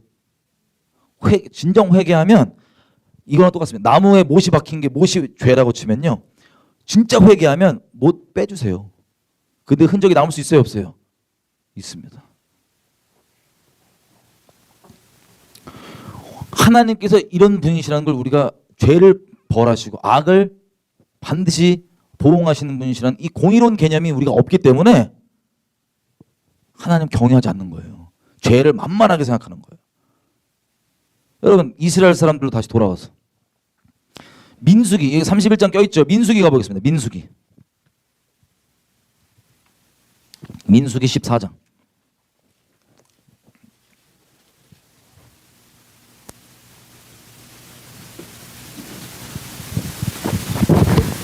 민수기 14장 피셨어요? 민수기 14장. 자, 이스라엘 백성이 광야에서부터 무시무시한 죄를 엄청나게 짓습니다. 출애굽한 다음부터 무시무시한 죄를 엄청나게 져서 하나님의 진노를 격동해 놓는데 뭐 저 시내산에서 금송아지 만들고 별의별 끔찍한 짓 막 해왔잖아요. 그때마다 하나님께서 진짜로 진멸하려고 그랬습니다. 쓸어버리는 거. 그거 목숨 걸고 막아서는 사람 없잖아요. 그럼 진짜 진멸된 거예요. 진멸하려고 몇 번이나 하셨는데 모세가 목숨 걸고 중보하고 막아서고 막 하느라고 넘어가셨습니다. 근데 그게 처음 딱 한 번 그런 게 아니라 수도 없이 모세가 중보자로 섰었습니다. 그 중에 한 장면이 지금 여기 민수기 14장이에요. 약속의 땅 앞에 딱 가갖고 이제 정탐꾼들을 보낸 거예요.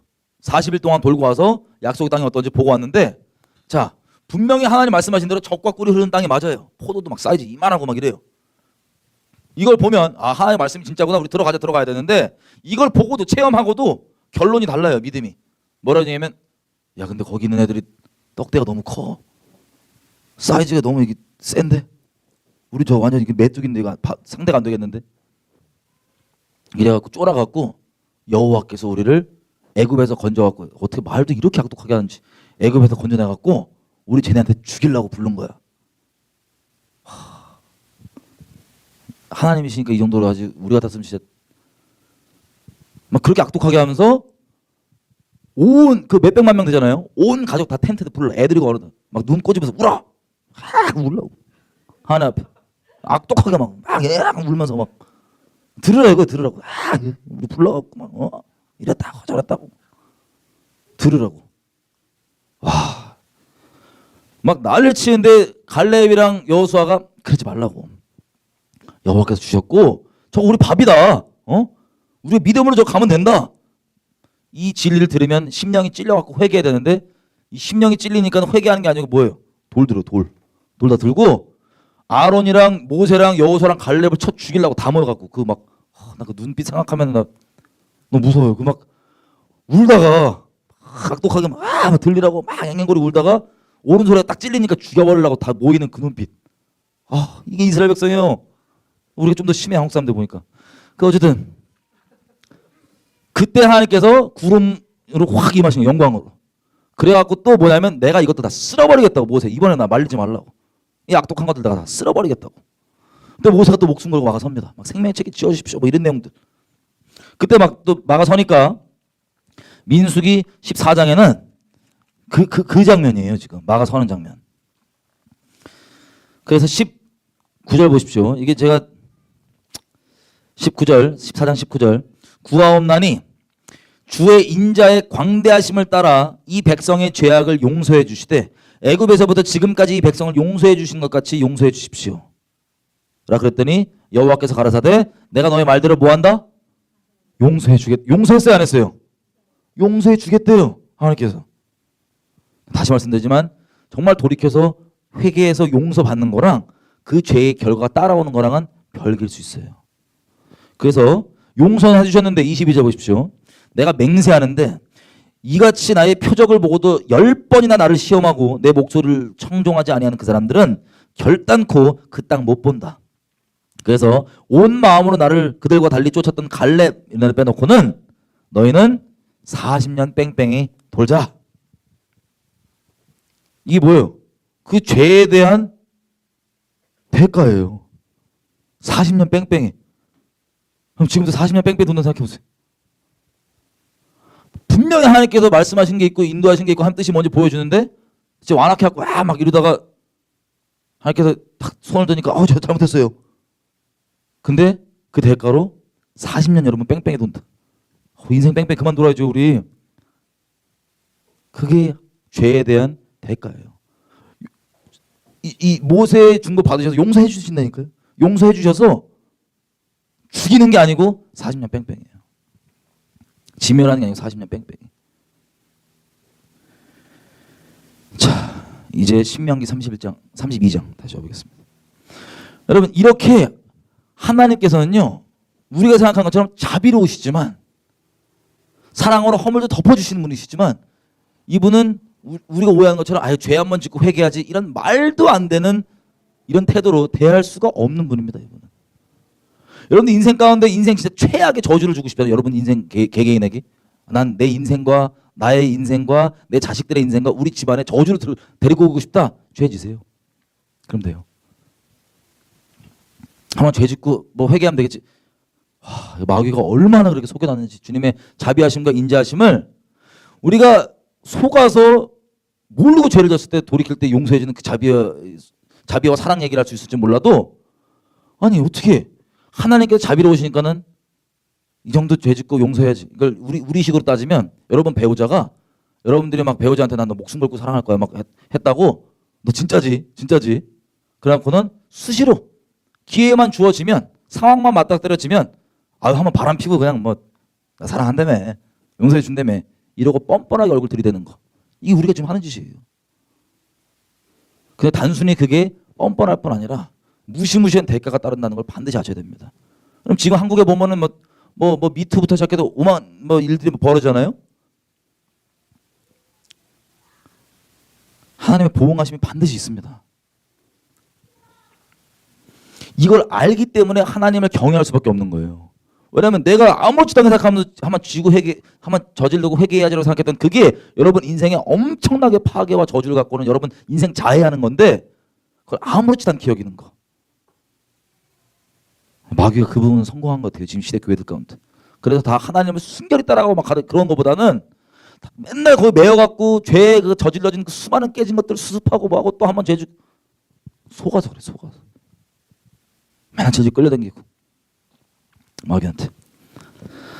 자 그래서 여기 지금 이 모세의 노래 신명기 32장 내용 보면은 이 이스라엘 백성들이 하나님이 아닌 다른 신을 섬긴 이 우상 숭배 간음 때문에 하나님이 질투를 느끼셔서 뭐 한다고요? 그래서 정하신 거예요. 아까 우리 29장의 신명기 그 언약의 저주들을 얘기하실 때 초반에 이들이 눈과 귀가 열렸대요 닫혔대요? 그래서 닫으신 거예요. 이스라엘 백성이 그래서 닫으신 거예요. 그 범죄 때문에. 언제까지? 말세까지. 죄라는 게 이렇게 심각한 겁니다. 생각해보세요. 선악과 먹었고 우리 지금 이런다니까요. 우리가 생각했을 때 과일 하나 먹는 게 무슨 문제야? 그건 우리 생각이고요. 죄라고 하는 걸 감히 내가 경중을 따지고 하는 그 우리가 선악과 먹은 선악을 내가 하나님 자라서 판단하는 그 미친 생각이고요. 선악과 먹어서 우리 이런다니까요. 죄라는 게 무시무시하다는 걸 인식이 안 됐어요 사람들이. 마귀가 이렇게 속여나갔고 에이 그 정도야 뭐 큰일 납니다.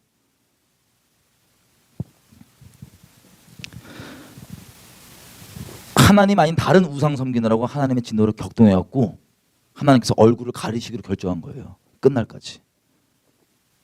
이스라엘이 이 고생하는 것도 쉽게 얘기하면 하나님 예수님 못 알아봐서 그런 거잖아요. 그래서 20절 보면 내가 내 얼굴을 숨겨서 그들에게 보이지 않게 하고 32장 20절입니다. 신명기 노래 모세 노래 얼굴을 보이지 않게 하고 그리고 21절 하나님의 경륜을 얘기하죠. 니네가 무시하는 이방 족속 다른 민족 너희 백성이 아닌 자들로 내가 너희를 시기가 나게 해서 나에게 돌아오게 하겠다. 경륜으로. 그 다음에 보면 26절 내가 그들을 흩어서 인간에서 그 기억이 끊어지게 하리라 하였다마는 대적을 격동할까 염려라. 원수가 오해하고 말하기를 우리 수단이 높으며 여호와의 행함이 아니라 할까 염려라 하시도다. 이게 무슨 뜻이에요? 26절에 보니까는 그들을 흩어서 인간에서 기억이 끊어지게 할 것이다 라고 지금 그들이 누구예요 여기서 26절에? 이스라엘 민족이에요. 저거 싹 다 진멸해갖고 내가 인간 기억에서 끊어버리라 했지만 안 그러신 이유가 나옵니다. 그 다음 절 대적을 사탄이죠. 쉽게 얘기하면 대적을 격동할까 염려라. 사탄이 오해하고 말하기를 야 내가 뛰어나왔고 내가 좀 잘나서 여호와의 행함이 아니라 내가 좀 잘나서 이놈들 다 내가 이긴 거다 라고 할까봐 다시 얘기하면 누구의 이름을 위하여서 거룩하신 하나님의 이름 때문에 완전 진멸해야 되는 것들을 참아주겠다는 거예요. 하나님께서 완전 진멸해야 되는 것들 하나님의 거룩한 이름 때문에 참아서 완전히 진멸하지 않고 다시 돌이킬 거다 내가 끝날에. 그래서 39절 이제 이 일들을 통하여서 인류 역사에 이렇게 경영되는 것들을 통하여서 이제는 나 곧 내가 그인 줄 알라. 나와 함께하는 신이 없도다. 내가 죽이기도 하며 살리기도 하며 상하게도 하며 낫게도 하리니 내 손에서 능히 건질 자가 없도다. 이걸 통하여서 누구를 똑바로 바라볼 수 있게? 하나님을 경외할 수 있게. 하나님만 두려워할 수 있게. 그럴 수 있도록 인류 역사를 그렇게 진행하시겠다는 거예요. 그 다음에 결론입니다. 43절 너희 열방은 이제는 이스라엘 백성만 얘기하는 게 아니라 누구를 얘기해요? 열방이면 누구예요? 우리들이죠? 열방에 있는 사람들, 이스라엘 백성들 말고 이 일들 통해서 하나님께서 결론적으로 하시는 게 이방과 이스라엘 모두에게 이렇게 얘기하십니다. 너희 열방은 주의 백성 이스라엘과 함께 즐거워하라. 뭐를 즐거워하냐?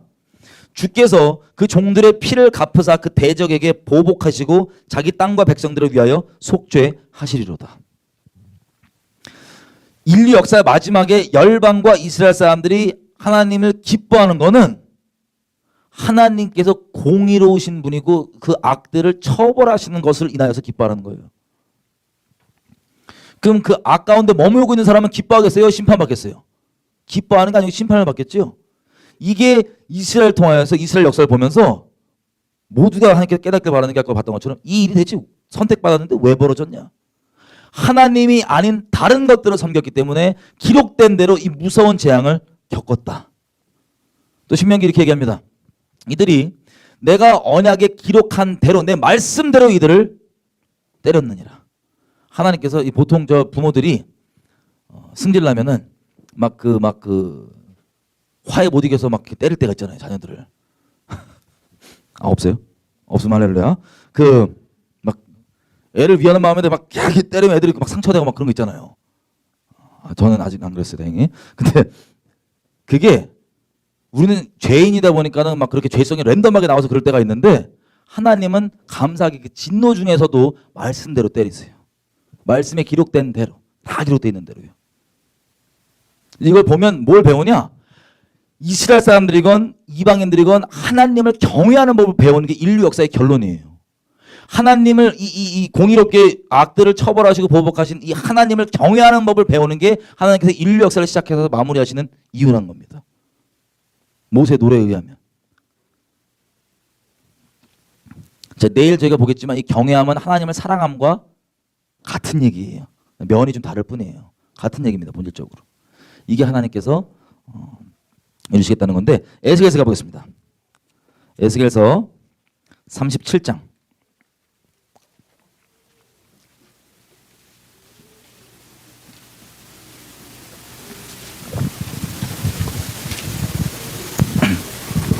에스겔서 37장 여러분 잘 아시는 말씀입니다. 마른 뼈의 비유예요. 마른 뼈 환상.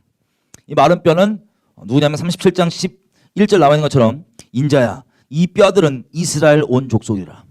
다시 얘기하면 이스라엘 민족을 36장에 어떻게 하나님의 거룩하신 이름을 위해서 회복하실지 그 순서가 나와 있잖아요. 처음에는 우상 섬긴 상태에서 불러갖고 모아서 물 뿌려서 우상 버리게 하고 그 다음에 굳은 마음 제하고 성령을 줘갖고 하나님의 말씀을 순종하게 하는 하나님의 사람으로 만드는 이 과정을 비유적으로 이 마른 뼈 환상으로 얘기한 겁니다. 뼈들이 붙어갖고 이게 가망이 없는 존재들의 뼈들이 막 붙어갖고 살 올라오고 뭐 힘줄 올라오고 쫙 올라와서 생기 들어가고 여호와의 큰 군대가 되는 것. 이렇게 회복한다는 거예요.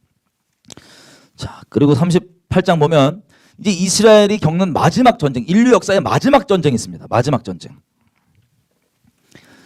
이 마지막 전쟁이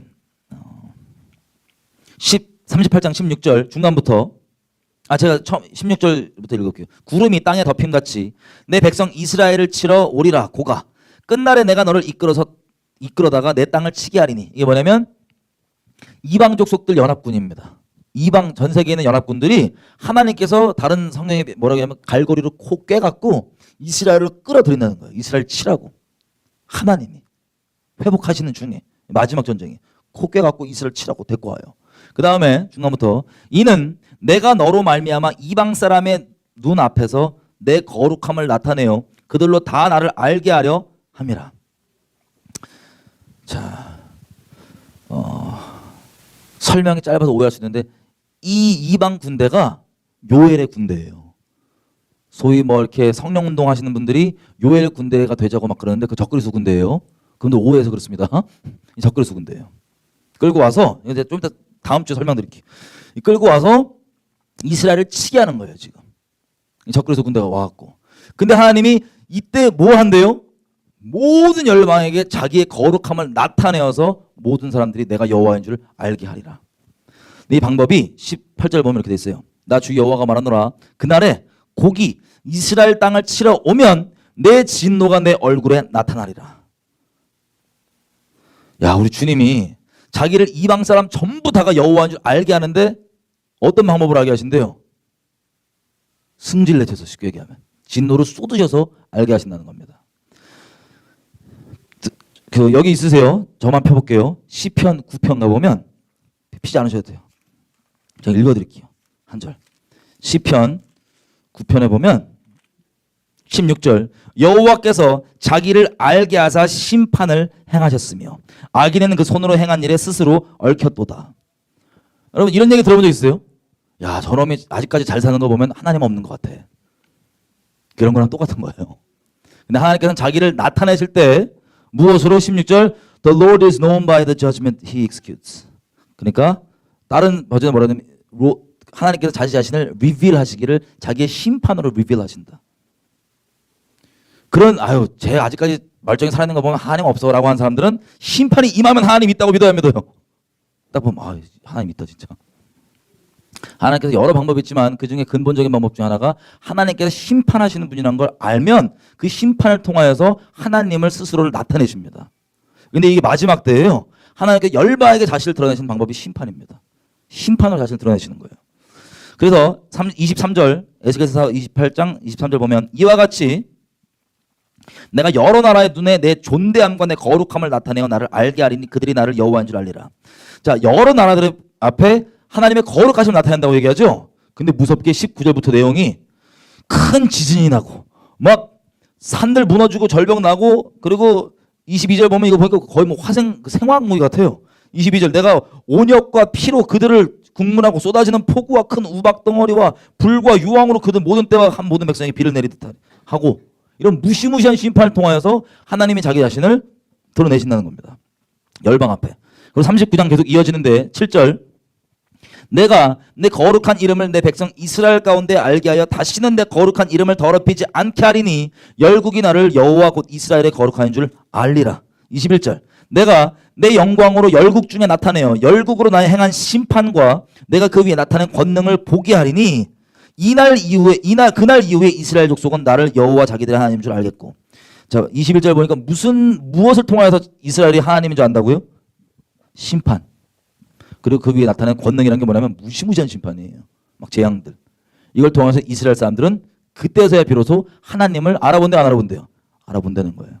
그때야 비로소. 이 마지막 때 전쟁입니다. 최후의 전쟁, 마지막 전쟁. 아마게돈이라고 부르던 그 마지막 전쟁. 그리고 보세요. 23절. 이스라엘도 알아보고 23절 열방 얘기인데 이렇게 해요. 열방은 이스라엘 족속이 그 죄악으로 인하여서 사로잡혀 갔던 줄을 알지라. 그들이 내게 범죄였기 때문에 내 얼굴을 그들에게 가리우고 그들은 내 대적의 손에 다 붙여서 칼에 엎드려지게 했다는 걸 안다는 거예요. 그러니까 이 마지막 때 전쟁에 하나님 무시무시한 심판을 통하여서 이스라엘 사람들은 하나님인지 알아보고 열방 사람들은 뭘 아냐면 우리가 오늘 얘기하는 이 설교 내용을 드디어 안다는 거예요. 자, 이스라엘 애들이 자기들도 이 마지막 전쟁에서는 이방인으로서 이스라엘에 대한 심판의 통로였는데 이스라엘이 겪었던 역사적 이런 홀로코스트 포함 이런 무시무시한 일들이 뭐 때문에 하나님 앞에 범죄했던 그 죄악 때문에 말씀대로 이렇게 이루어진 것이구나라는 걸 알게 된다는 거예요. 열방. 본인도 모르고 와서 막 싸우고 죽였는데 알고 봤더니 자기들도 엄청나게 죽죠. 열방이 어마어마하게 죽거든요. 근데 그게 다 말씀에 기록된 대로 열방이 흘러왔고 이스라엘은 하나님을 범죄하고 언약을 배신해서 저런 끔찍한 꼴을 겪었구나. 그걸 정말 알면 그 사람 그때부터 한 경외할까요, 안 할까요? 열방이 주를 경외합니다. 이게 인류 역사 마지막이에요. 피날레. 이거를 얼굴 가리고 얼굴 보여주는 장면으로는 이렇게 얘기합니다. 24절. 내가 그들의 더러움과 그들의 범죄한 대로 행하여 그들에게 내 얼굴을 가리웠었지만 25절. 나 주 여호와가 말하노라. 내가 이제 내 거룩한 이름을 위하여 열심을 내어서 사로잡힌 자를 돌이키게 하고 쭉 내려가서 27절. 곧 내가 그들 만민 중에서 돌아오게 하고 적국 중에서 모아내어 열방 눈앞에서 그들을 인하여 나의 거룩함을 나타낼 때 28절 29절 내가 다시는 내 얼굴을 그들에게 가리우지 아니하리니 이는 내가 내 성령을 이스라엘 족속에게 쏟았음이니라. 나 주 여호와의 말이니라. 아멘. 얼굴을 다시는 안 가린다 그러죠? 언제부터 가렸던 얼굴이에요? 약속의 땅 들어가기 전부터 가렸던 얼굴을 언제 활짝 여시냐? 예수님 오실 때 여세요. 이 마지막 전쟁, 예수님 오실 때. 무엇 때문에요? 광야에서 범죄한 그 범죄 때문에 그거에 대한 공의로 이게 마지막 주님 오실 때 얼굴까지 얼굴을 가리신다는 겁니다. 자, 이제 모세의 노래가 이해가 됐어요. 어떻게 진행되는지. 마지막 한 부분만 보고 우리가 좀 기도하겠습니다. 스가랴서. 그러면 생각해 보세요. 하나님이 공의로우신 분이신데 이스라엘을 주님이 회복하신다 그랬는데 이스라엘이 정결치가 않다고 아까 우리가 확인해 봤어요. 정결치가 않아요. 점점점 정결케 회복하시는 거예요. 근데 제가 작년 갔다 온 경험 말씀드렸죠. 아까 상태가 그래요. 지금 이스라엘이 열방이 다 하나님 경외함을 몰라요. 특별히 이스라엘은 지금 상태가 심각하죠. 뭐 마찬가지인데 그래서 이 전쟁 때 무슨 일이 벌어지냐. 스가랴서 12장에 이렇게 돼 있습니다. 12장에 9절 12장 13장 14장 이게 마지막 때 전쟁입니다. 우리 아까 읽었던 에스겔서 38, 39장 있죠? 그 내용 그 전쟁이에요. 근데 다른 면을 예언해 있는 거예요. 마치 선지서들이 예수님 한 분을 부분적으로 예언하는 것처럼 성경에 있는 것도 마지막 때 일어날 일들을 부분적으로 예언하고 있는 겁니다. 다른 이벤트가 아니고. 12장 보면 9절 이렇게 했어요. 예루살렘을 치러 오는 열방을 그날에 내가 멸하기를 힘쓰리라. 예루살렘을 치러 다 모여 있잖아요. 그 이방 군대들이. 그때 하나님께서 이걸 치겠다는 겁니다. 그때 10절 칠 이 전쟁 가운데 내가 다윗 집과 예루살렘 거민에게 은총과 간구하는 심령을 부어주리니 그들이 그 찌른 바 그를 바라보고 그를 위하여 애통하기를 독자를 위하여 애통하듯 하며 그를 위하여 통곡하기를 장자를 위하여 통곡하듯 하리로다. 뭐예요? 이스라엘 민족들이 그제서야 예수님을 알아보는 거예요. 언제? 그 마지막 전쟁. 아까 에스겔서에서 보셨죠? 내가 얼굴 열어서 내 성령을 받아서 다 나를 알게 한다고 하는 그 장면을 지금 풀어서 얘기한 겁니다. 지금 열방에서 예루살렘 치러 왔을 때 여호와께서 그 열방 군대들을 깨뜨리심으로 그때 이스라엘 사람들은 야 우리가 여지껏 거부하고 거절했던 그 메시아가 예수였네 하고 우리가 찔렀던 그 사람이네 이렇게 알아보고 통곡이 터지는 거예요. 11절, 12절, 13절, 14절 뭐냐면 예수님 말씀하신 것처럼 인자가 올 때 온 족속들이 다 통곡하고 슬피 울며 이르간다 그러죠. 막 다 통곡한다고. 그 내용들입니다. 다 통곡하는 거예요. 13장 1절 그날에 죄와 더러움을 씻는 셈이 다윗 족속과 예루살렘 거민을 위하여 열리리라. 회개가 막 터지는 겁니다. 다. 예수님이 오시니까요. 그때 그 장면이니까. 보면 8절 13장 8절 9절 나 여호와가 말하노라 이 온 땅에서 3분의 2는 멸절하고 3분의 1은 거기 남으리니. 이 전쟁 때 그 숫자가 나옵니다. 이 전쟁 때 이스라엘 땅에 살고 있는 사람 중에 3분의 몇이 죽는다고요? 와, 여러분 생각해 보십시오. 대한민국이 전쟁 났는데 3분의 2가 죽는다고 생각해 봐요. 무시무시하죠? 3분의 2가 죽는답니다. 3분의 2가. 그리고 9절 3분의 1을 남긴대요. 그죠? 3분의 2가 죽고 3분의 1이 남는데요. 여러분 지금 이스라엘 사람들이 막 범죄하고 막 그렇게 방탕하고 까부는 거 하나님께서 넘어갈 수 있어요, 없어요? 그들이 회개하지 않는다면 넘어갈 수 없겠죠. 하나님 공의로우신 분이십니다. 우리 아까 몇 개 살펴봤잖아요. 공의로우신 분이십니다. 그게 하나님께서 어떻게 하시냐? 마지막 때까지 몰아서 다 심판하시는 거예요. 3분의 2 죽어요. 3분의 1을 죽여버리시는 거예요, 하나님께서. 재앙으로. 그 전에 반드시 돌이킬 기회를 주지만 안 받은 사람들이겠죠. 3분의 2가 죽어요. 그 다음에 3분의 나머지 1은 멀쩡하게 있는 사람이냐? 잘 보세요.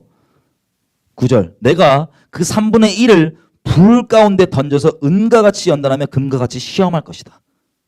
그러니까 그 3분의 1은 살려서 풀무에 던지는 거예요. 풀무에 왜 던져요? 불순물 제거하려고. 제가 진심으로 그러고 농담만 얘기하는 게 제 주변에서 막 자기 예수 믿는다 그러는데 막 죄랑 막 섞여서 사는 사람들 있잖아요. 심각하게 얘기합니다. 너는 예수를 안 믿는 거기 때문에 그런 거 가능성이 높고 네가 믿는데 하나님 널 택했다면 지금 이제 맛이 가서 그러지만 하나님 널 택했다면 넌 반드시 인생 뺑뺑이 심각하게 돈다. 그리고 마지막 때까지 살아있다. 너는 무시무시한 그 풀무불에 들어갈 거다. 그러니까 뺑뺑이 돌기 전에 지혜롭게 회초리 맞기 전에 바딱. 우리 보통 애 키우면은 첫째는 막 맞아가면서도 말 안 듣는데 둘째는 그 큰형을 세게 조지는 모습들을 보면서 이제 알아서 몽둥이 들면 이렇게 알아서 이렇게 한다면서요. 제가 둘째가 없어가지고 모르겠는데 뭐 그런 보고들이 있더라고요, 간간히. 제 동생은 그랬어요. 제가 일단 먼저 선빵으로 장자로서 막 두드려 맞으니까 한 손 딱 들면은 이제 제 부모님 손 딱 들면 이제 제 동생은 알아서 이렇게 딱 반역 없이 그냥 바로 순복으로 뭐 그런 건지 모르겠지만 3분의 1이 살아남아 있는 3분의 1도 그냥 온전히 살아남는 게 아니고 하나님께서 풀무에 던져버립니다. 그러면 어마어마한 환난과 어려움 가운데 있다는 소리예요. 그 중에서 결론이 뭐냐? 하나님 순결히 사랑하고 하나님 경외하는 법을 배워서 결론 9절 끝에 보면 그들이 내 이름을 그 끝에 내 이름을 부르리니 내가 들을 것이며 나는 말하기를 이는 내 백성이라 할 것이요 그들은 말하기를 여호와는 내 하나님이시라 하리라. 아멘. 이게 인류 역사 마지막 장면입니다. 그러니까 우리가 뭐 죄악과 악독한 것 수많은 것 하나님께서 이거 그냥 내버려 두세요. 아니면 때가 되면 반드시 이거 심판하세요. 반드시 심판합니다. 공의로우신 분이십니다. 그래서 이 모든 인류 역사의 결론으로 한 주님께서 가르쳐 주시는 게 뭐냐? 하나님 경외하는 법을 가르쳐 주시는 게 인류 역사를 시작하신 이유 중 하나입니다. 우리로 하여금 하나님 경외하는 법 가르쳐 주는 것. 그럼 여러분 인생 가운데서 이제 저희 좀 기도 좀 했으면 좋겠는데 여러분 인생 가운데서 하나님 경외하는 것, 죄를 만만하게 여기거나 막 한번 죄 짓고 회개하지 이런 말도 안 되는 여러분 인생을 파멸시키고 저주에 몰아넣는 그런 거짓말에 속아 있거나 그리고 에이 설마 하나님이 그냥 한번 저질러면 봐주겠지라고 착각하고 아직 있거나 이런 분들은 지혜로운 게 두드려 맞고 배우실래요? 아니면 두드리시기 전에 미리 이렇게 경외한 자리에 있으실래요? 여러분들 위해서 이제 말씀드린 겁니다. 어차피 이게 우리가 확인해 본 것처럼 이게 하나님께서 결론이에요. 나 나중에 좀 더 죄랑 뒹굴다 나중에 가야지. 나중에 있을지도 모르겠어요. 여러분 그런 마인드면 뭐 누가 하나님께서 누굴 택했는지 모르니까 택하셨다면 그러고 있다가 뺑뺑이 아주 세게 도실 겁니다. 그 전에 미리 주님이 택하신 게 맞다면 뺑뺑이 세게 도실 거예요. 그 전에 주님을 경외하는 자리. 이게 결론이에요. 이거 없어서 인류가 마지막 때에 전 세계 곳곳에 수많은 모양들로 회초리를 이제 두드려 맞기 시작하는 그때 우리가 이미 살고 있습니다. 지금.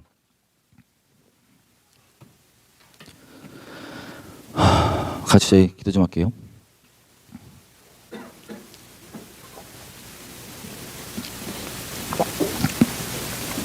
여러분 인생을 죄 때문에 더 이상 도적질 당하지 마세요.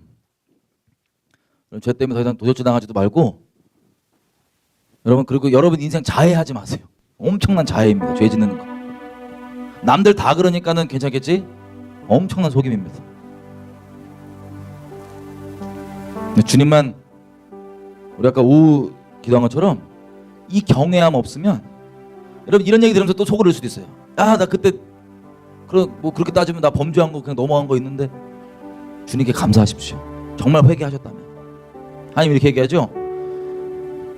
하나님께서 죄악 가운데 있는 사람들을 오래 참으시는 이유는 아직 감사하게도 회개의 기회를 주고 계시는 건데 그걸 회개의 기회라고 생각하지 않고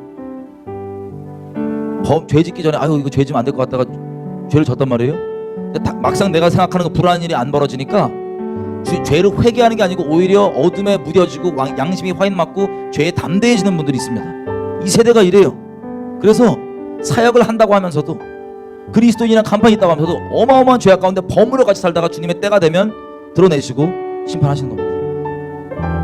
여기 있는 우리들은 한 영혼도 하나님 경외하지 않고 하나님을 만홀히 여기는 그리고 친밀함이라고 말하면서 죄랑 같이 우상과 같이 하나님을 겸하여 섬기는 창녀 같은 짓이 친밀함이 아니라 하나님 경외하는 건데 하나님 내가 하나님의 언약을 알고 이 하나님의 이 엄유하심을 알고 내가 하나님을 만만히 대하는 것이 아니라 내가 하나님을 두려워하며 하나님만 두려워하며 사람 눈치 사람 내가 피해볼 거 다른 것도 두려워하는 게 아니라 하나님만 경외하고 하나님만 두려워하면서 내가 하나님만 그렇게 사랑하며 따르기 원합니다. 내가 더 이상 죄악 가운데 그 거짓말 가운데 속았던 거 오늘부로 끝내기 원합니다. 내가 평생 가운데 예수님이 그렸던 것처럼 내게 성령 주셔서 내가 하나님을 경외하는 것을 내 인생의 목적으로 삼게 도와주십시오. 하나님 말씀을 두렵고 떨림으로 받게 하시고 하나님의 말씀을 하나님의 훈계들을 업신여기지 아니하고 감사함으로 마음에 듬어가는 하나님을 소중히 여기고 존귀히 여기는 하나님의 사람을 할 수 있도록 성령님 도와주십시오. 우리 주여며 주님 경외할 수 있도록 도와달라고 주여며 주님 기도하셨습니다. 주여 하나님 하나님께서 인류 역사를 통하여서 우리에게 가르쳐주고 싶으신 바 하나님을 경외하는 법 죄를 미워하는 것 하나님만 두렵고 떨림으로 우리가 주님을 섬기는 것 그걸 알기 원합니다. 하나님 우리가 하나님의 말씀을 진지하고 인생 가운데 심각하고 아주 진지하고 온전하게 받아들일 수 있도록 우리 마음을 태도를 준비시켜 주십시오. 아버지가 지금 하나님 만으로 얘기했던 것들 아버지 용서해 주십시오. 하나님 만으로 여겼던 것들 아버지 용서해 주십시오. 하나님을 경외하는 것을 우리 인생의 즐거움으로 삼기 원합니다. 하나님, 하나님을 따라서 얻을 수 있는 다른 어떤 비전, 어떤 다른 것 말고 하나님만 순결히 따르기 원합니다. 하나님만 경외하기 원합니다. 하나님 도와주십시오. 하나님 그렇게 따르기로 마음을 정하고 갑니다. 하나님, 내가 지혜로운 자로 서기 원하오니 주님 불쌍히 여겨주셔서 하나님 경외하는 자리에 서게 해주십시오. 두드려 맞고 심판받고 깨지고 난 다음이 아니라 지금부터 주님 오실 때까지 평생 영원토록 주님만 경외하고 주님만 두려워하며 따라가기 원합니다. 진정으로 주님만 친밀한 가운데 주님 경외하며 따라가기 원합니다. 도와주십시오. 모든 속임과 다른 누룩들 다 거두어 주십시오. 주님의 자비하심을 내가 내 죄를 위해 핑계거리 삼았던 미친 짓을 그만두기 원합니다. 내 인생 가운데 나를 해치며 내 자녀들과 내 가정과 내 주변의 모든 인생을 저주받게 만드는 죄악 가운데 그렇게 아무렇지도 않게 갔던 끔찍한 생각들 끝내며 주님갑니다. 이렇게 갑니다.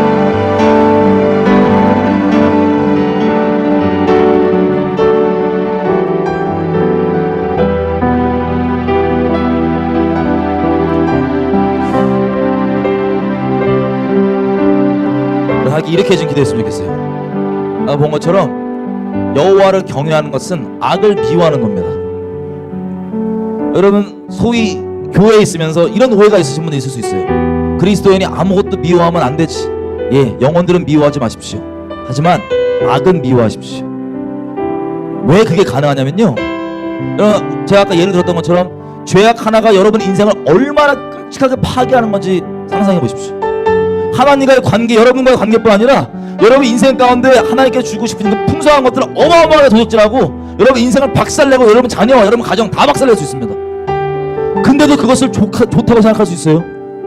방사능 덩어리를 주머니에 소지품으로 들고 다니면서 버릴까 말까 갈등하는 사람이 있을 수가 없죠. 하나님을 경외하지 않으면 이 죄가 우리 인생을 얼마나 끔찍하게 파괴할 수 있는 건지 우리가 인식이 없으면 이 세상 말하는 사람들의 말에 속아서 아유 죄 한번 짓고 회개하지 뭐 이런 말도 내가 거짓말에 속아서 여지껏 인생 도둑질 맞고 여러분 앞날도 마찬가지로 계속해서 파멸 가운데 저주 가운데 살 수가 없지 않습니까? 지금 기도할 때 그렇기 때문에 죄가 미운 겁니다. 그렇기 때문에 악이 미운 겁니다. 여러분 악을 미워하십시오. 시편 97편 그렇게 계속 악을 미워하라고 주님께서 말씀하십니다.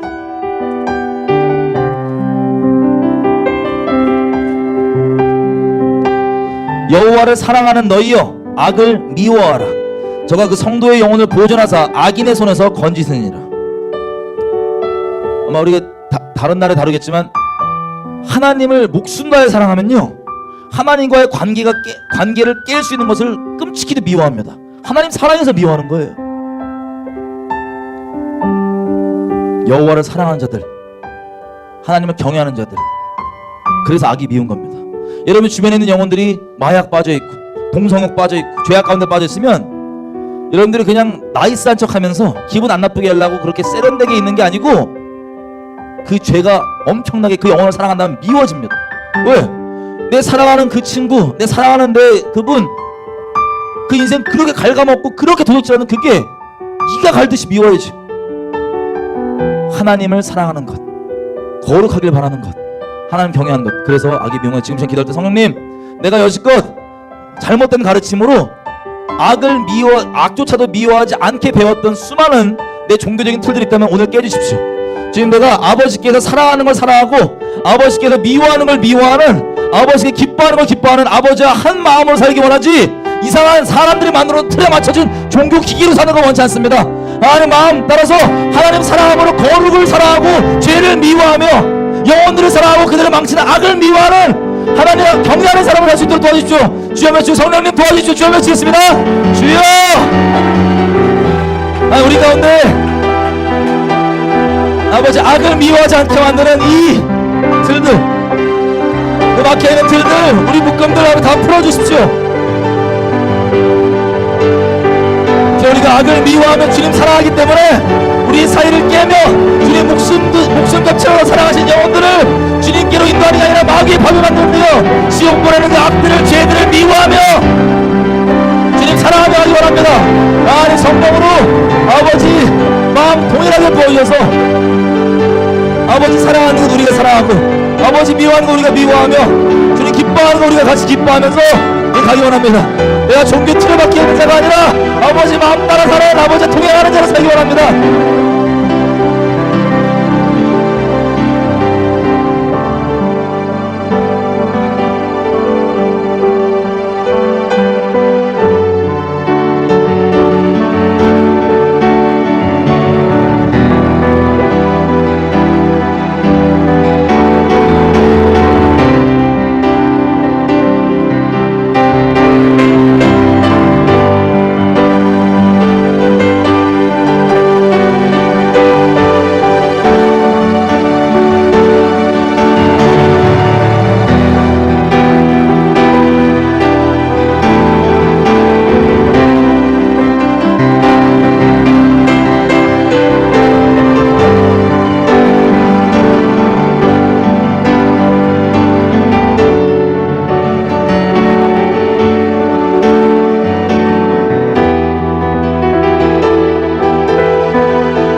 그리스도인들이 죄를 이기는 비결 중에 하나는요, 잘 들으세요.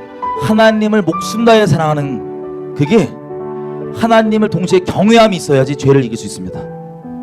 죄의 그 파괴력과 죄가 미운 것과 얼마나 무시무시한지를 알고 하나님이 죄에 대해 갖고 계신 무시무시한 하나님의 공의가 뭔지를 분명히 알면 무서워서 죄를 못 집니다.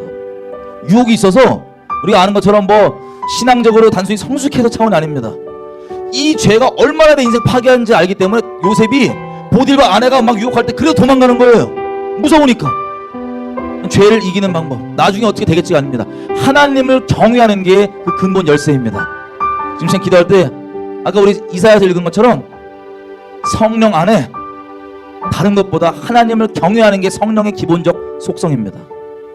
다른 거 우리가 다 있다 할지라도 하나님을 경외함이 없으면 사실 아무것도 없다고도 할 수 있습니다. 지금 기도할 때 하나님, 내게 성령으로 다가와 주십시오. 내가 주님의 훈계를 받고 악한 길을 돌이켜 하나님만 사랑하고 죄를 미워하겠습니다. 악을 미워하고 주님만 따라하겠습니다. 하나님, 내게 성령을 주셔서 하나님을 경외할 수 있게 도와주십시오. 하나님, 경외하는 영을 내게 주십시오. 다른 영 말고 비슷해 보이는 영들도 말고 하나님을 경외해서 나를 거룩하게 만드는 그 성령 내게 허락해 주십시오. 평생 가운데 성령 따라 주님을 경외하며 살기 원합니다. 주여 모시고 성령과 믿으셨습니다. 주여, 죄를 이기게 하는 주님을 사랑함으로 죄를 끔찍히 여기는 하나님 경외하는 그 마음 성령 우리 가운데 부어주셔서 평생 가운데 주님 사랑함으로 가기 원합니다. 사람 시선 없을 때, 아무도 없을 때 내가 죄를 어떻게 이길 수 있겠습니까? 하나님, 이 죄에 대한 형벌이 너무나 두렵기 때문에 그래도 이길 수 있습니다. 하나님 사랑해서 이길 수 있습니다.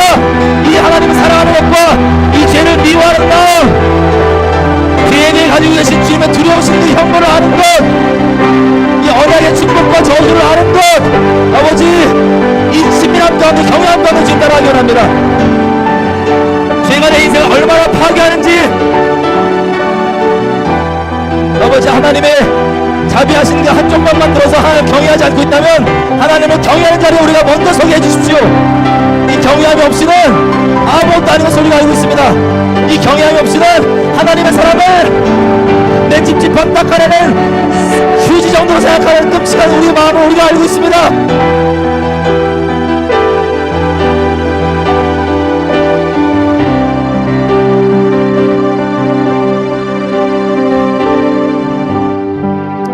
마지막으로 이렇게 좀 기도했어요. 우리가 주님을 사랑하고 주님을 따르고 주님과 친밀한 데 있어서 하나님을 경외함이 없잖아요. 그게 기초가 되지 않잖아요. 그럼 하나님의 십자가도 하나님의 사랑도 전부 다 내 죄책감 떨어주거나 내 기분 죄 때문에 찝찝한 거 그냥 합리화해 주거나 내 양심 화인 맞고 성경이 기록하는 그 살아계신 하나님께로 인도하는 게 아니라 내가 죄성 추구하고 내 죄를 합리화해 주는 이상한 다른 하나님을 만들게 만드는 미혹의 길로 우리를 인도합니다. 경외함이 없이 하나님의 사랑만 얘기하고 하나님의 사랑만 추구하는 우리가 그 사랑을 오해하거든요. 내 죄를 합리화해주고 죄를 괜찮다고 얘기해주는 이상한 사랑으로. 그래서 미혹되는 겁니다. 그래서 마지막으로 기도할 때 하나님, 내가 주님을 사랑하되 이 경외함이 없으면 하나님의 사랑이 싸구려. 그냥 내 마음에 찝찝한 거 닦아내는 그리고 쓰레기통에 버리는, 그렇게 내가 그렇게 쳐요. 우리 악독한 죄인이기 때문에 우리 심령이 하나님의 사랑을, 그 어마어마하신 십자가 사랑을 그렇게밖에 못 대합니다. 심심히 기도할 때, 하나님, 내가 주님을 사랑할 때 내 멋대로 내 죄를 합리화해주는 내가 생각하는 내 기준의 사랑 말고 하나님을 경외하는 것을 터로 정말 하나님 순결히 따라갈 수 있게 도와주십시오. 하나님께서 이런 나를 죽일 수밖에 없는 무시무시한 어미하신 공의로우신 분이시지만 이분이 날 살리려고 십자가 주셨다는 이 감격과 기쁨이 경외함에서만 나오는데, 아니 경외함 버렸던 거 용서해 주십시오. 아니 내가 주님 경외함을 근본으로 주님 더 깊은 사랑 가운데 가기 원합니다. 아니 경외함 근본으로 싸구려 사랑, 죄를 위한 사랑이 아니라 거룩함으로 인도하는 진정한 성령의 사랑으로 가기 원합니다. 주님 붙잡아 주시고 주여 보시고 주님 사랑할 수 있게 기도하기 원합니다. 주여!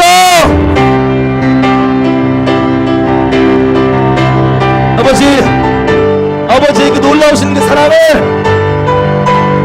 아니 그 십자가가 그 무서우신 그 형벌이었는데, 그 십자가가 무서우신 공의의 형벌이었는데, 아니 내가 주님을 경외하지 않으면 그 십자가와 하나님의 그 희생과 그 놀라운 사랑조차도 내 죄를 위한, 내 죄의 합리화를 위한, 내 마음을 찝찝함과 닦아내는 쓰레기 정도로 여기는 비참한 나의 태도, 나의 죄성 주님 아시오니 용서해 주시고 주님 경외함으로 주님 따라갈 수 있게 도와주십시오. 아버지 경외함으로 주님 더 깊게 진리의 사랑으로 주님 경외하며 살아갈 수 있게 도와주십시오. 싸구려 사랑 말고 나를 거룩해 만드는 그 진리의 사랑으로 주님 따라가기 원합니다.